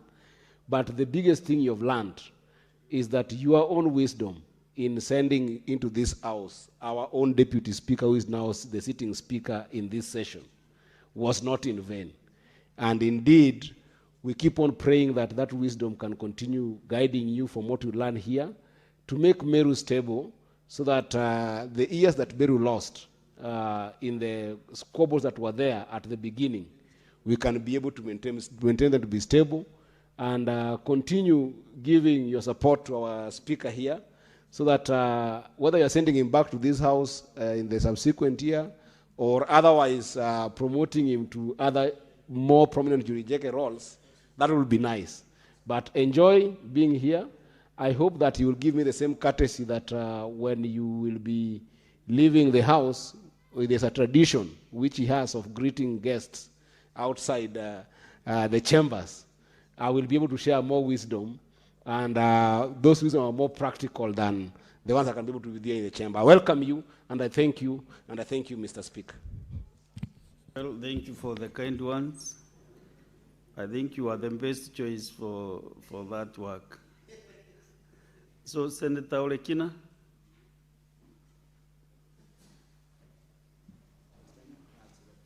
Thank you, Mr. Speaker. Mr. Speaker, I rise to make brief comments on the Statutory Instrument Amendment Bill, National Assembly, Bill number 3 of 2024. Mr. Speaker, my colleagues have already highlighted the dangers of allowing the executive to control legislation.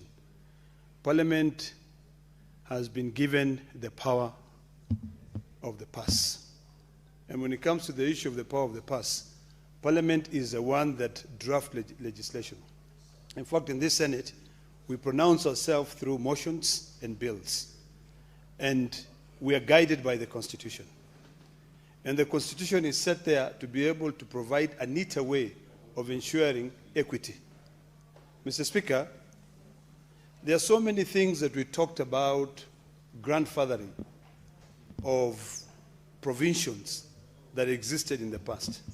One of the things that I've looked at in this bill is that the draft of the bill introduces discipline and makes sure that there are timelines, deadlines of the regulatory making body to be able to set up those regulations. But mischievously introduces now Section 27. And when I was consulting with my colleagues, particularly those who are in the National Assembly, they made me aware of this mischief, which really does not help us in any way. Because, Mr. Speaker, the needs of Kenya in 2013 were completely different from the needs of Kenya today. Mr. Speaker, today we have the movement of the Gen Zs. Their needs are completely different. We have the Gen Alphas, which language some of us may not even understand. So it is imperative, and I think the framers of the Constitution, if you look at Article 94, were quite clear in terms of trying to accommodate the change that will come in future. So now, when the National Assembly introduces this section, which I'm going to read for people to be able to understand it, to demystify further, to say that Section 27 of the Principal Act is amended by inserting the following new subsection immediately after subsection 2. 1, any statutory instrument that was in operation and that would have otherwise stand automatically revoked on any day before the commencement of this provision shall continue to operate and to have effect as if the instrument had not been automatically revoked on the date. Mr. Speaker, that is the issue of contentious. Why do you set a sunset clause? And I want to demystify further, to go into the Constitution. When it comes to the issue of the equalization fund, there is a sunset clause which had already been put there of 10 years. Was it 10 years or something like that? If we now go back and say that we want to do that, we have to amend the Constitution to be able to say, how are the people who live in Narok? Have they been able to have some form of equity with the people who live in Meru? Things are different. So I think, for neatness' sake, discipline is welcome. It is important to make sure that the bill, whenever there is any delay on implementing any laws that are passed by Parliament, Parliament is made aware. And there are consequences. Because if you are told that you must set up regulations, There's nothing wrong, Mr. Speaker, with rigidity and accountability. Laws must be rigid for us to be able to have some form of continuous or other development. But now, when you now come and say that laws that were pre the new constitution or regulations that lapsed, that now we just continue doing that, that's a shortcut. Bring them back to Parliament, let us have a conversation, subjected to public participation, and where we see that the needs have already changed in terms of those regulations, we adopt the current changes. Mr. Speaker, if you look at what is happening now, as a good example with the laws on motor vehicles, there are regulations which are being introduced, clear regulations by NTSA, stating that, look, everyone who drives a car will now be required to have an inspection sticker annually. That is something completely different. It is new. We are copying other nations. There is also an economic aspect in it. There's an economic cycle which is being introduced. One that says now private entities can be able to have those inspection centers, so that either you share the cake or you make it easy for everyone to be able to access.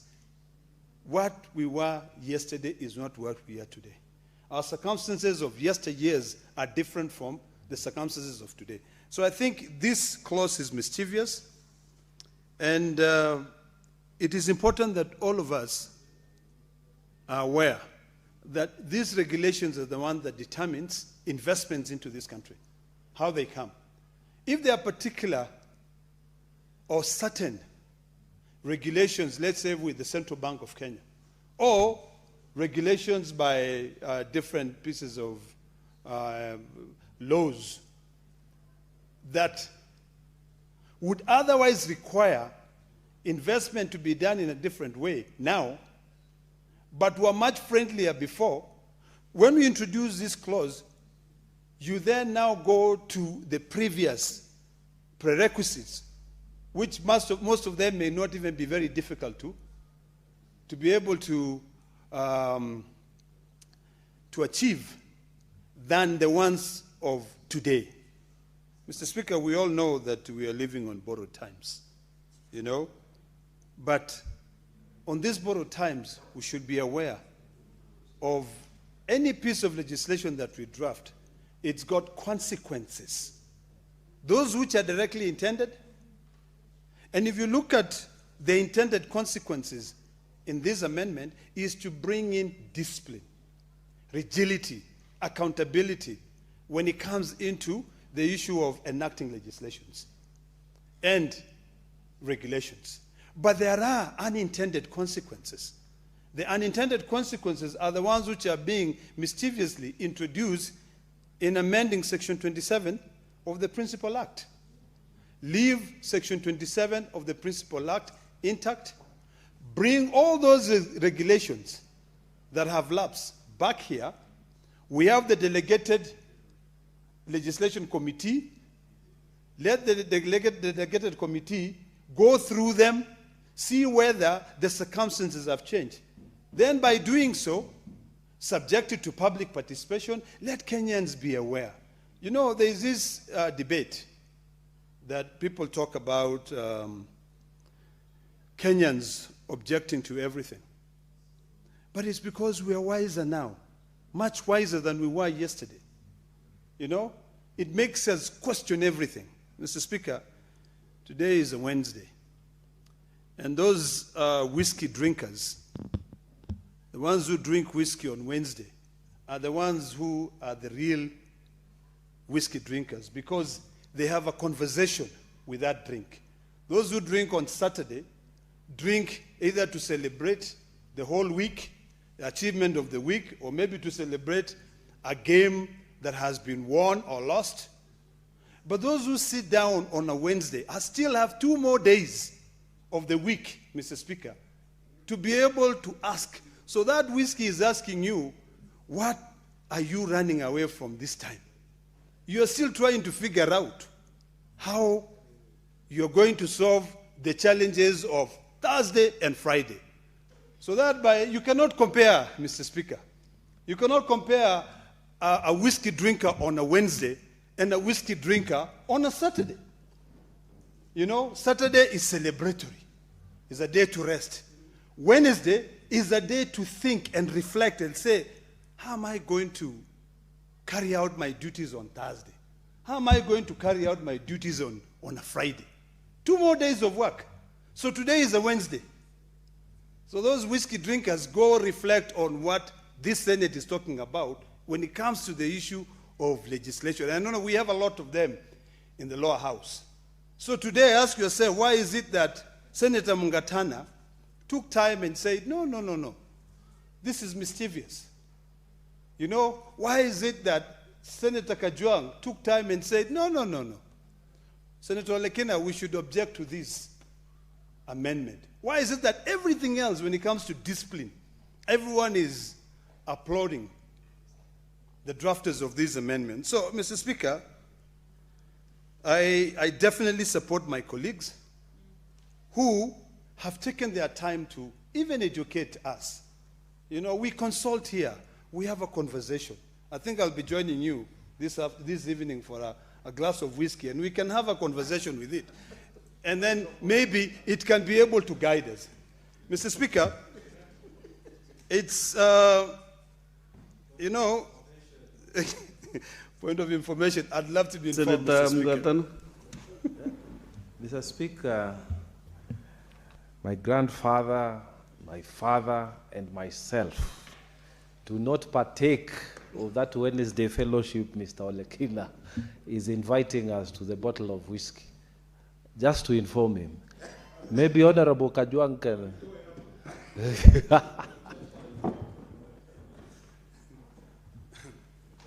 Mr. Speaker, that information was very, very important. But like I said, we are living on borrowed times. You know? So, it shouldn't matter how you live your life. It shouldn't matter who loves you or who hates you.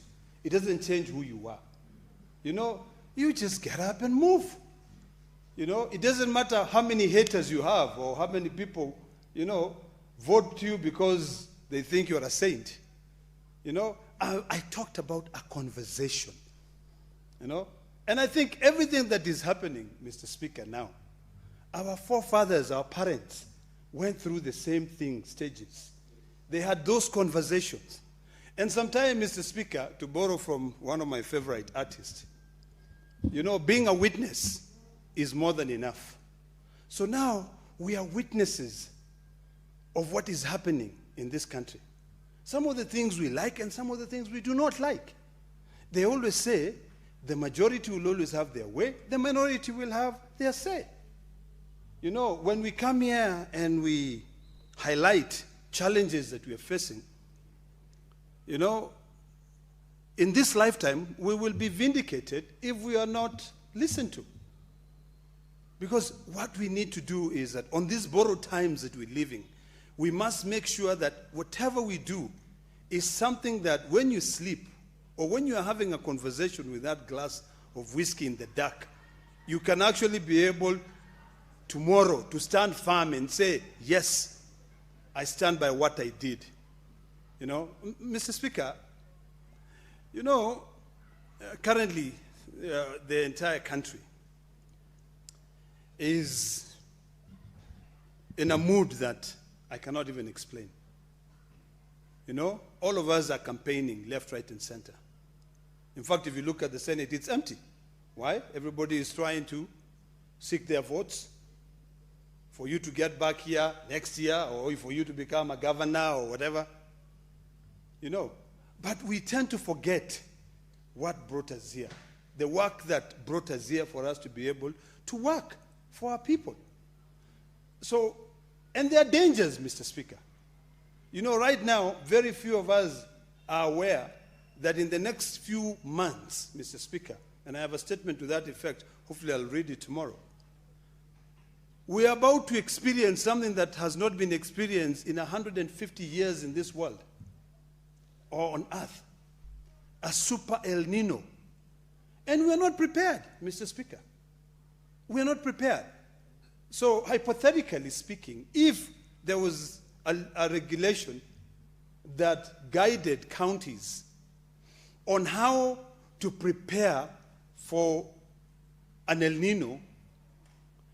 10 years ago, Mr. Speaker, our forest cover was almost maybe 30%. Now, deforestation, look at, if you go to, we have mudslides. We never used to have mudslide 20 years ago in some parts of Kenya, but now it's a common factor because we have destroyed our forest. So circumstances of yesteryears and today are not the same.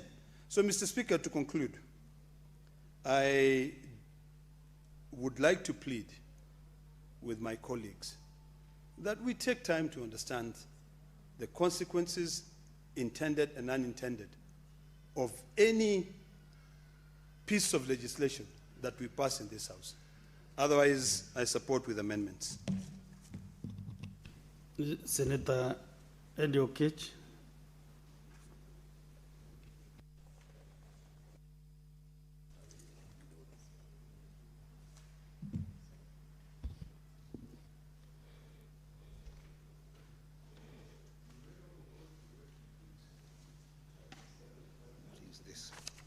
Thank you, Speaker. I want to thank you for this opportunity, Mr. Speaker, to also put some few thoughts on this amendment bill. Mr. Speaker, if you read our Constitution, the one that the people are keen on the most is Article 1 of the Constitution, that talks about the power of the people and the sovereignty that comes from that power. And that sovereignty, Mr. Speaker, should ideally and must always belong to the people by all means possible, so that the people have donated that sovereignty to their elected leaders. Those elected leaders, in one way or another, might find themselves in the situation that the Constitution enables them to delegate those kind of power given to them by the people. But a delegated power, Mr. Speaker, if not checked, or if left to be delegated for perpetuity, in perpetuity, Mr. Speaker, can be abused. And that is the sense of why we always have the Statutory Instruments Act, so that those powers that we have been given by the people, the ultimate house that has got the power given directly by the people, is the House of Parliament. And that House of Parliament therefore goes ahead and makes laws. Those laws, the ministerial agencies and departments can vary them in terms of regulations or otherwise any form of rules that they might put because of this particular Act of Parliament, the Statutory Instrument Act. This Mother Act, whatever powers that are given to this ministerial organization, Mr. Speaker, do not allow them to be overbearing. And that is why, in the wisdom of all the Mother Acts that you will see in any jurisdiction, Mr. Speaker, you will not find a statutory instrument given to ministerial departments and agencies or otherwise delegated institutions in perpetuity. The Mother Act can be there in perpetuity, but those who are delegated power cannot have these regulations in perpetuity.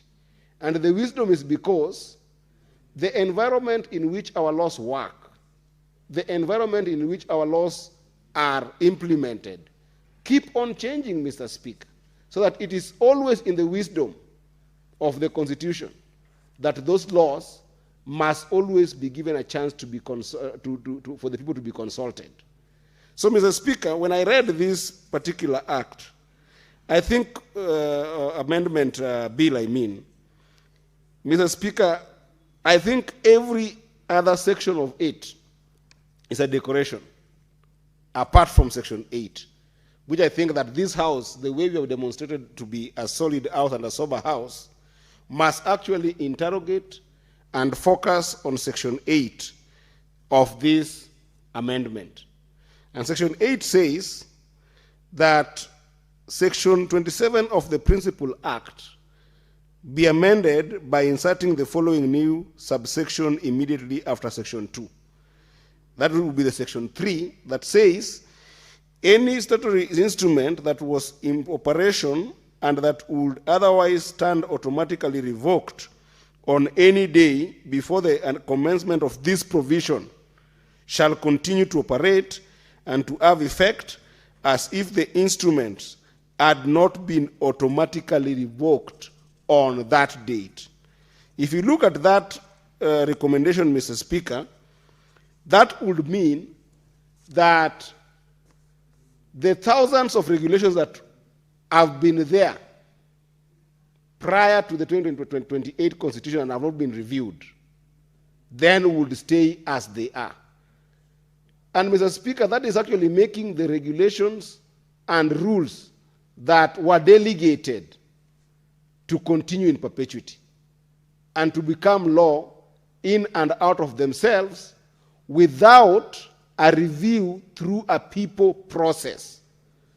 And that people process, Mr. Speaker, we have proper standing committees in this House that have been put, the Committee on Delegated Legislation, that is supposed to review anything that comes from the ministries, Mr. Speaker. Mr. Speaker, I think this will be so dangerous for the country and so dangerous for the people that we need to ignore everything else but scrap off this entire section of the law. Why am I saying this, Mr. Speaker? I have been able to serve in this House in 3 committees. And every single time I serve in these committees, Mr. Speaker, I interact with the regulations and rules that have been there prior to the 2010 Constitution, and some also after 2010 Constitution. Remember, these regulations and rules ordinarily should not take more than a decade. Because if they take more than a decade, they start becoming law in and out of themselves. So, Mr. Speaker, I've interacted with the laws and regulations in different departments that make it impossible, totally impossible, to operate in the current constitutional order in a way that can empower people. And I'll give you an example of some of them, Mr. Speaker, so that you see why this could become very dangerous. Mr. Speaker, I serve in CIPIC together with Senator Osoti, who is my chair. I'm his vice chair in CIPIC. Mr. Speaker, do you know that despite the fact that under the new constitution, if you read the PFM Act that was developed after the new constitution was promulgated, Mr. Speaker, you look at section 184, section 182, that empowers counties, for instance, to have county entities that can be able to run some of the basic services in our counties, like water provision.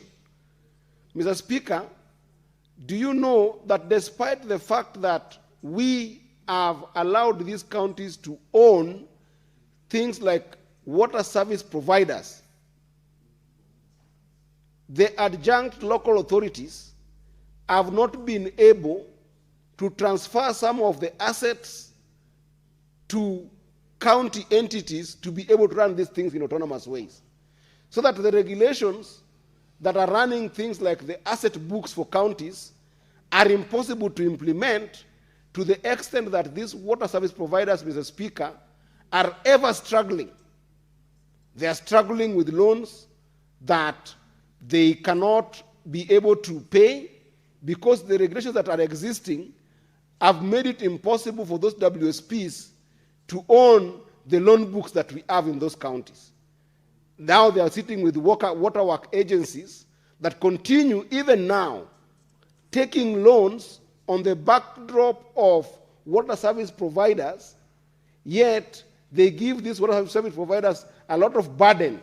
If you look at things like material and plant and equipment in counties, Mr. Speaker, vehicles that were owned by adjunct county councils and previous municipalities, Mr. Speaker, and local governments that now do not exist in our structures, Mr. Speaker, vehicles, machineries, all the instruments of production that can be able to make water service provision in our counties proper. Mr. Speaker, are impossible to take from those waterwork agencies to WSPs because of regulations, Mr. Speaker, that cannot be reviewed. So you can imagine they have become lost in themselves. And sometimes they make the operations of the county entities extremely expensive. I'll give you an example, Mr. Speaker.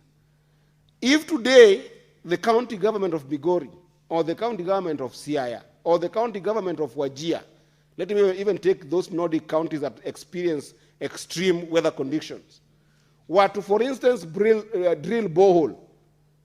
Mr. Speaker, do you know that the regulations for drilling boreholes alone, this county government must go through almost 7 regulations. And all of these regulations are compliance regulations that are tied to a fee. So you find that for you to do one borehole, a county government probably will just need to hire a rig and then do a proper borehole at about 1 million shillings and do a proper borehole. But because they have to go through steps of different kind of compliance regulations that have got a fee tied to them, then they need to incur an extra cost of about 200 to 300, and in some cases, Mr. Speaker, like the northern counties, end up paying up to 400,000 shillings in compliance regulations. You have to pay NEMA some money. You have to pay WASREB some money. You have to pay all these different agencies that have been put under regulations that don't exist, Mr. Speaker, want to squeeze money from all these counties just to dig a borehole. So a borehole that could have been dug at 900,000 to 1 million, they end up digging at 1.5 million. And Mr. Speaker, if you were to compute that amount, to say a county that needs even 20 boreholes at 500 shillings extra cost, that means that this county is going to lose a cost of almost another 10 boreholes that they could have done without these regulations. This is the kind of environment that we are operating in, Mr. Speaker.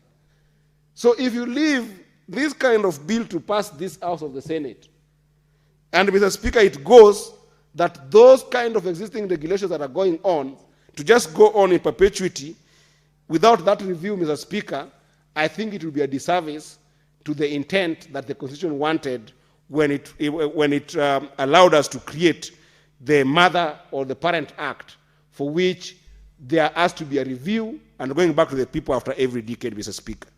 And it's not only in the areas that I've talked about in the devolution family, Mr. Speaker. Of course, devolution family suffers the most, because if you look at simple things like I come from Lake Victoria, and my people, together with the senator of Homa Bay, who has just spoken, we are fisher folks. And therefore, one of the biggest areas that you'll find the swath of young people and even older people who don't have economic opportunities trying to make a sense of life for themselves is actually in the lake. But Mr. Speaker, today, one of the biggest innovations that are actually changing the lake is what we call cage fishing. In fact, there is one of the biggest cage fishing farms in the continent called Victory Farms, that is actually based out of Sindo. That is in Homa Bay County, where my brother, Senator Kajwang, comes from. This particular farm, Mr. Speaker, employs 1,000 people directly. It has got one of the biggest value chains that is trying to feed, to put a plate of fish in every Kenyan plate today. They are doing about 49 million fish a day. And Mr. Speaker, I can tell you for a fact that they've got capacity of making sure that 600,000 tons worth of fish, that is a deficit in this country, can be able to be achieved in our lifetime. But they can't do it by themselves. They can do it when they empower fisher folks around them, around the lake, to start having smaller fish caging facilities in the lake. But Mr. Speaker, if you look at the ministerial regulations around access to compliance for the fisher folks in Lake Victoria, for somebody to be able to do fish caging, to even just get a consent to access the lake, there's a regulation to it. You must pay a fee. The BMUs in Homa Bay, these BMUs are the beach management units, organizations, Mr. Speaker, so I don't use any jargon that Senator Nyambu will not understand, because maybe she doesn't do fish farming.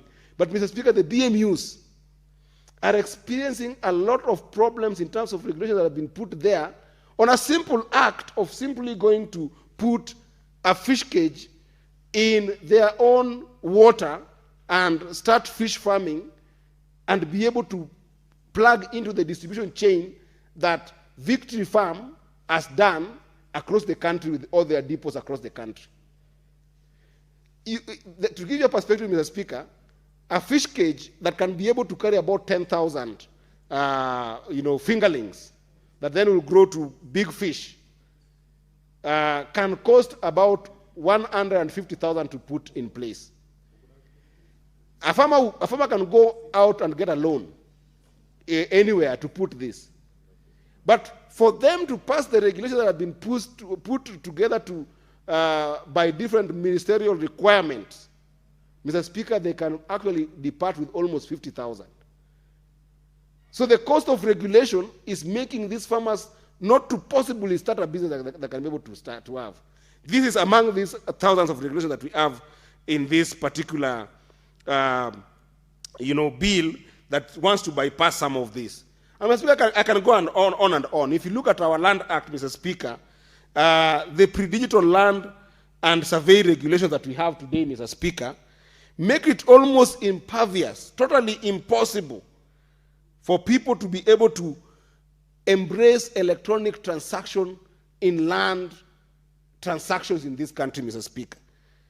And these older frameworks, Mr. Speaker, if you look at them, they will create a lot of frictions where simple technology could have been put in place, like blockchain technology, Mr. Speaker, like digital signatures. If I'm in the US today, I want to buy land in Kenya. I cannot interact with digital signatures to be able to buy land because regulations still want to depend on simple paperwork that were pre-2010 Constitution. So the moment we pass this bill, Mr. Speaker, the way it is, what are we saying about these regulations that have not caught up with the ongoing opportunities that we have in the land survey as well as land purchase agreements that we can be able to deal with, Mr. Speaker? I can go on, Mr. Speaker, even if you look at the agricultural sector, Mr. Speaker. AFA, for instance, and this affects you and myself, Mr. Speaker, the Agricultural and Food Authority and crop regulations. You remember, Mr. Speaker, that there have been regulations that the generic crop regulations, for instance, Mr. Speaker, where it has criticized certain crops and somehow suffocated their specialization element in such a sector that it is so difficult for them to get some subsidies that perhaps you qualify for. For instance, why, Mr. Speaker, should AFA allow for coffee to be subsidized, for maize to be subsidized, and not miraa, and not sugarcane, because of special classification of these crops? Why would those regulations exist when, if you go to Nyanza today, if somebody is not in the fish industry, they are in the sugarcane industry? So it means that whatever coffee and tea are benefiting from, whether they are classified as high-end cash crops or otherwise, miraa should get the same kind of treatment. Why should that regulation pass because it is being bypassed with this particular section of the law? So, Mr. Speaker, I have a problem with this section of the law.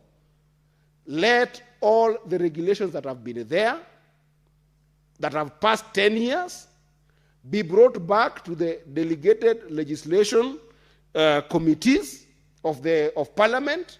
Let them go back to the people. Let them have public participation.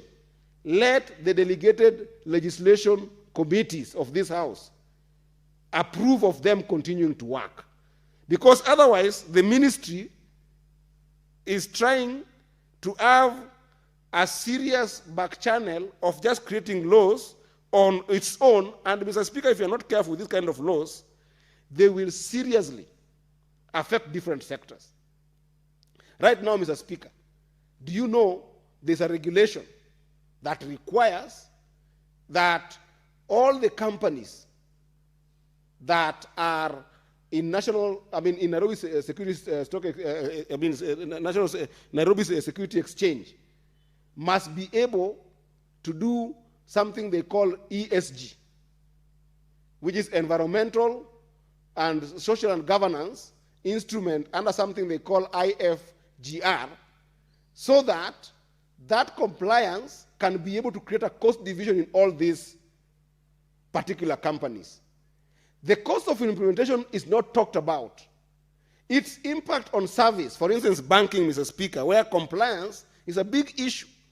Compliance in the banking sector will affect ABSA, will affect Equity Bank, will affect these different banking departments, and make it almost impossible to provide service, Mr. Speaker. So we must look at this in totality, Mr. Speaker. So I wanted to request fellow senators that this particular Section 8, we must not allow. So while I do support this,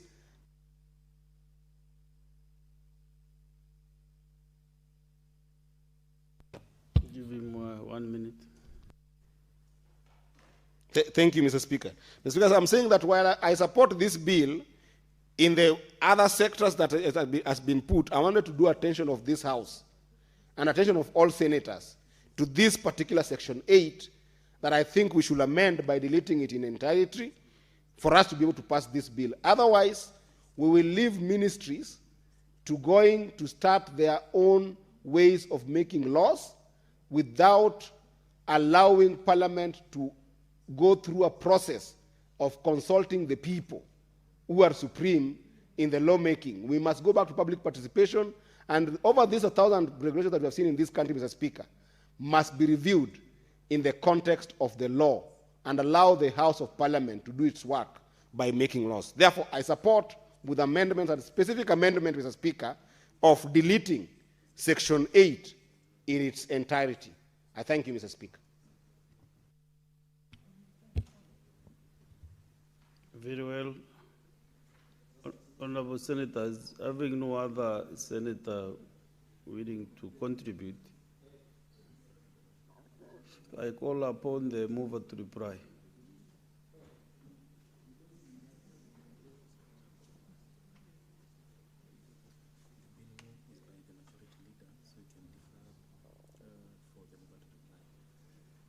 Since the mover is not allowed, I defer the reply of the bill, the motion.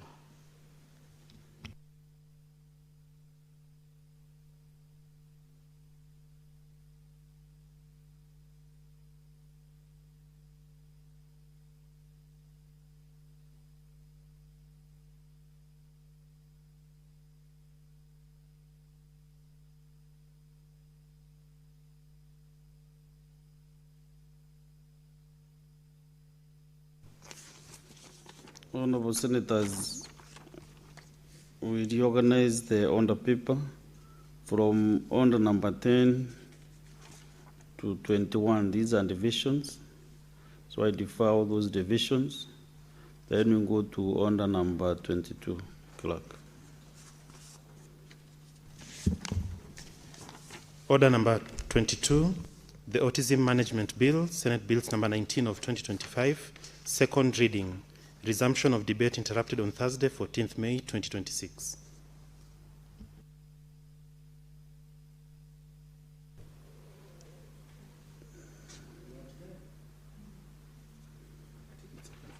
This motion is open for debate.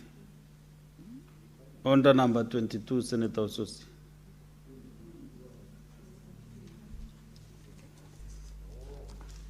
And if there is no senator willing to contribute, I will call upon the mover to reply.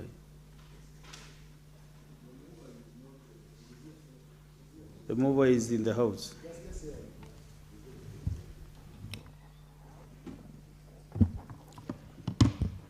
Mr. Speaker, Thank you for this opportunity. The autism bill is a bill that is highly anticipated by families and Kenyans who have been living with autism condition and parents who have been raising autistic children all on their own without any support from the state. The proposals in this bill include autism being covered under SHA, structured diagnosis, structured therapy, and support through and through for families, Mr. Speaker. It also has a human right approach for adults who are living with autism. We are looking forward, Mr. Speaker, to having these families recognized and accommodated in society and by the government support from the Ministry of Education, from the Ministry of Health, so that these families do not have to struggle with this condition without any aid from the state, Mr. Speaker. There was, from the public participation, there was a very big concern that there's a vast neurodivergent conditions, various, not just autism. We have others as well that needed to be included in this bill. And I hope as we go for division, as members debate, we are going to enrich this bill further. The whole point is to ensure that the children feel included, feel cared for, families don't feel left alone. It is a huge burden, Mr. Speaker, as it came out from during the pre-publication scrutiny stage in the committee. We were lucky to have one senator in the health committee that is raising a child, 7-year-old son, who is autistic, and he had a wealth of contribution.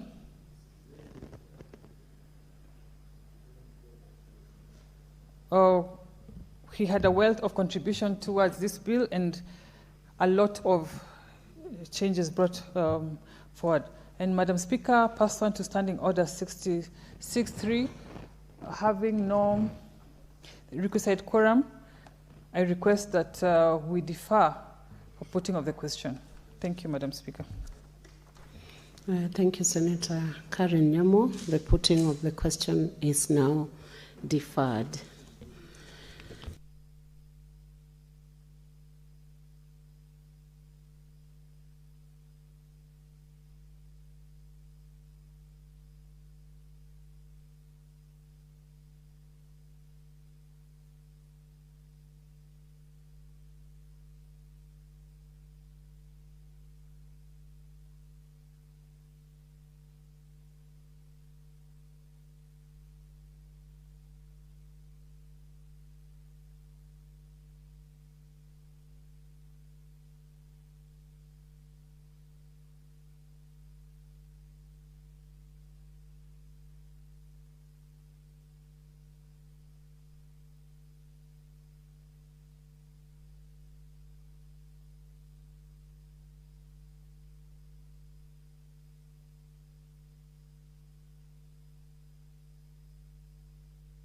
Next order.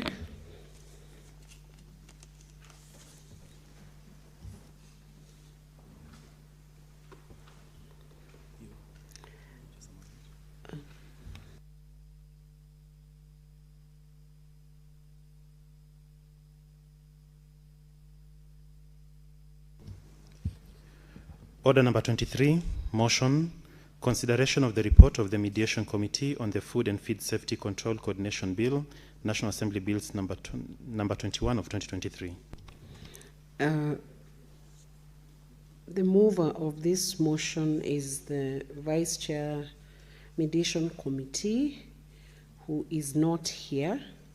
I believe it's Senator Murango. Is that Senator Murango? For order number 23. So the motion is Senator Wakoli. is the one who was supposed to move this motion. He is not in the House, so this motion is deferred. Next order. Order number 23, the County Government's Amendment Bill, Senate Bills number 39 of 2024, second reading. That is order number 24 or 23? That should be order number 24. Clerk. Senator Bogwa is not in the House, so that motion is also deferred. Next order.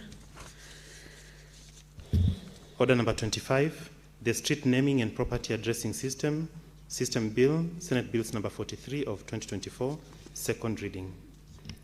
Senator Fatuma Dulo, MP, she's not in the House, so that motion is also deferred. Next order. Order number 26, the County Government's Laws Amendment Bill, Senate Bills number 14 of 2025, second reading. The mover is Senator Abdul Haji. He's not in the House, so the motion is deferred. Next order. Order number 27, the Agriculture and Food Authority Amendment Bill, Senate Bills number 13 of 2023, second reading. Senator James Murango, also not in the House. That motion is deferred. Next order. Order number 28, motion, report of the Standing Committee on National Security, Defense and Foreign Relations on sessional paper number 1 of 2025 on the foreign policy of the Republic of Kenya. The chairperson, Standing Committee on National Security, Defense and Foreign Relations, also not in the House. That motion is deferred. Next order. Order number 29, motion, report of the Liaison Committee on the activities and operations of select committees during the third session, 2024. The chairperson, Liaison Committee, Senator Kathuri, is not in the House. That motion is also deferred.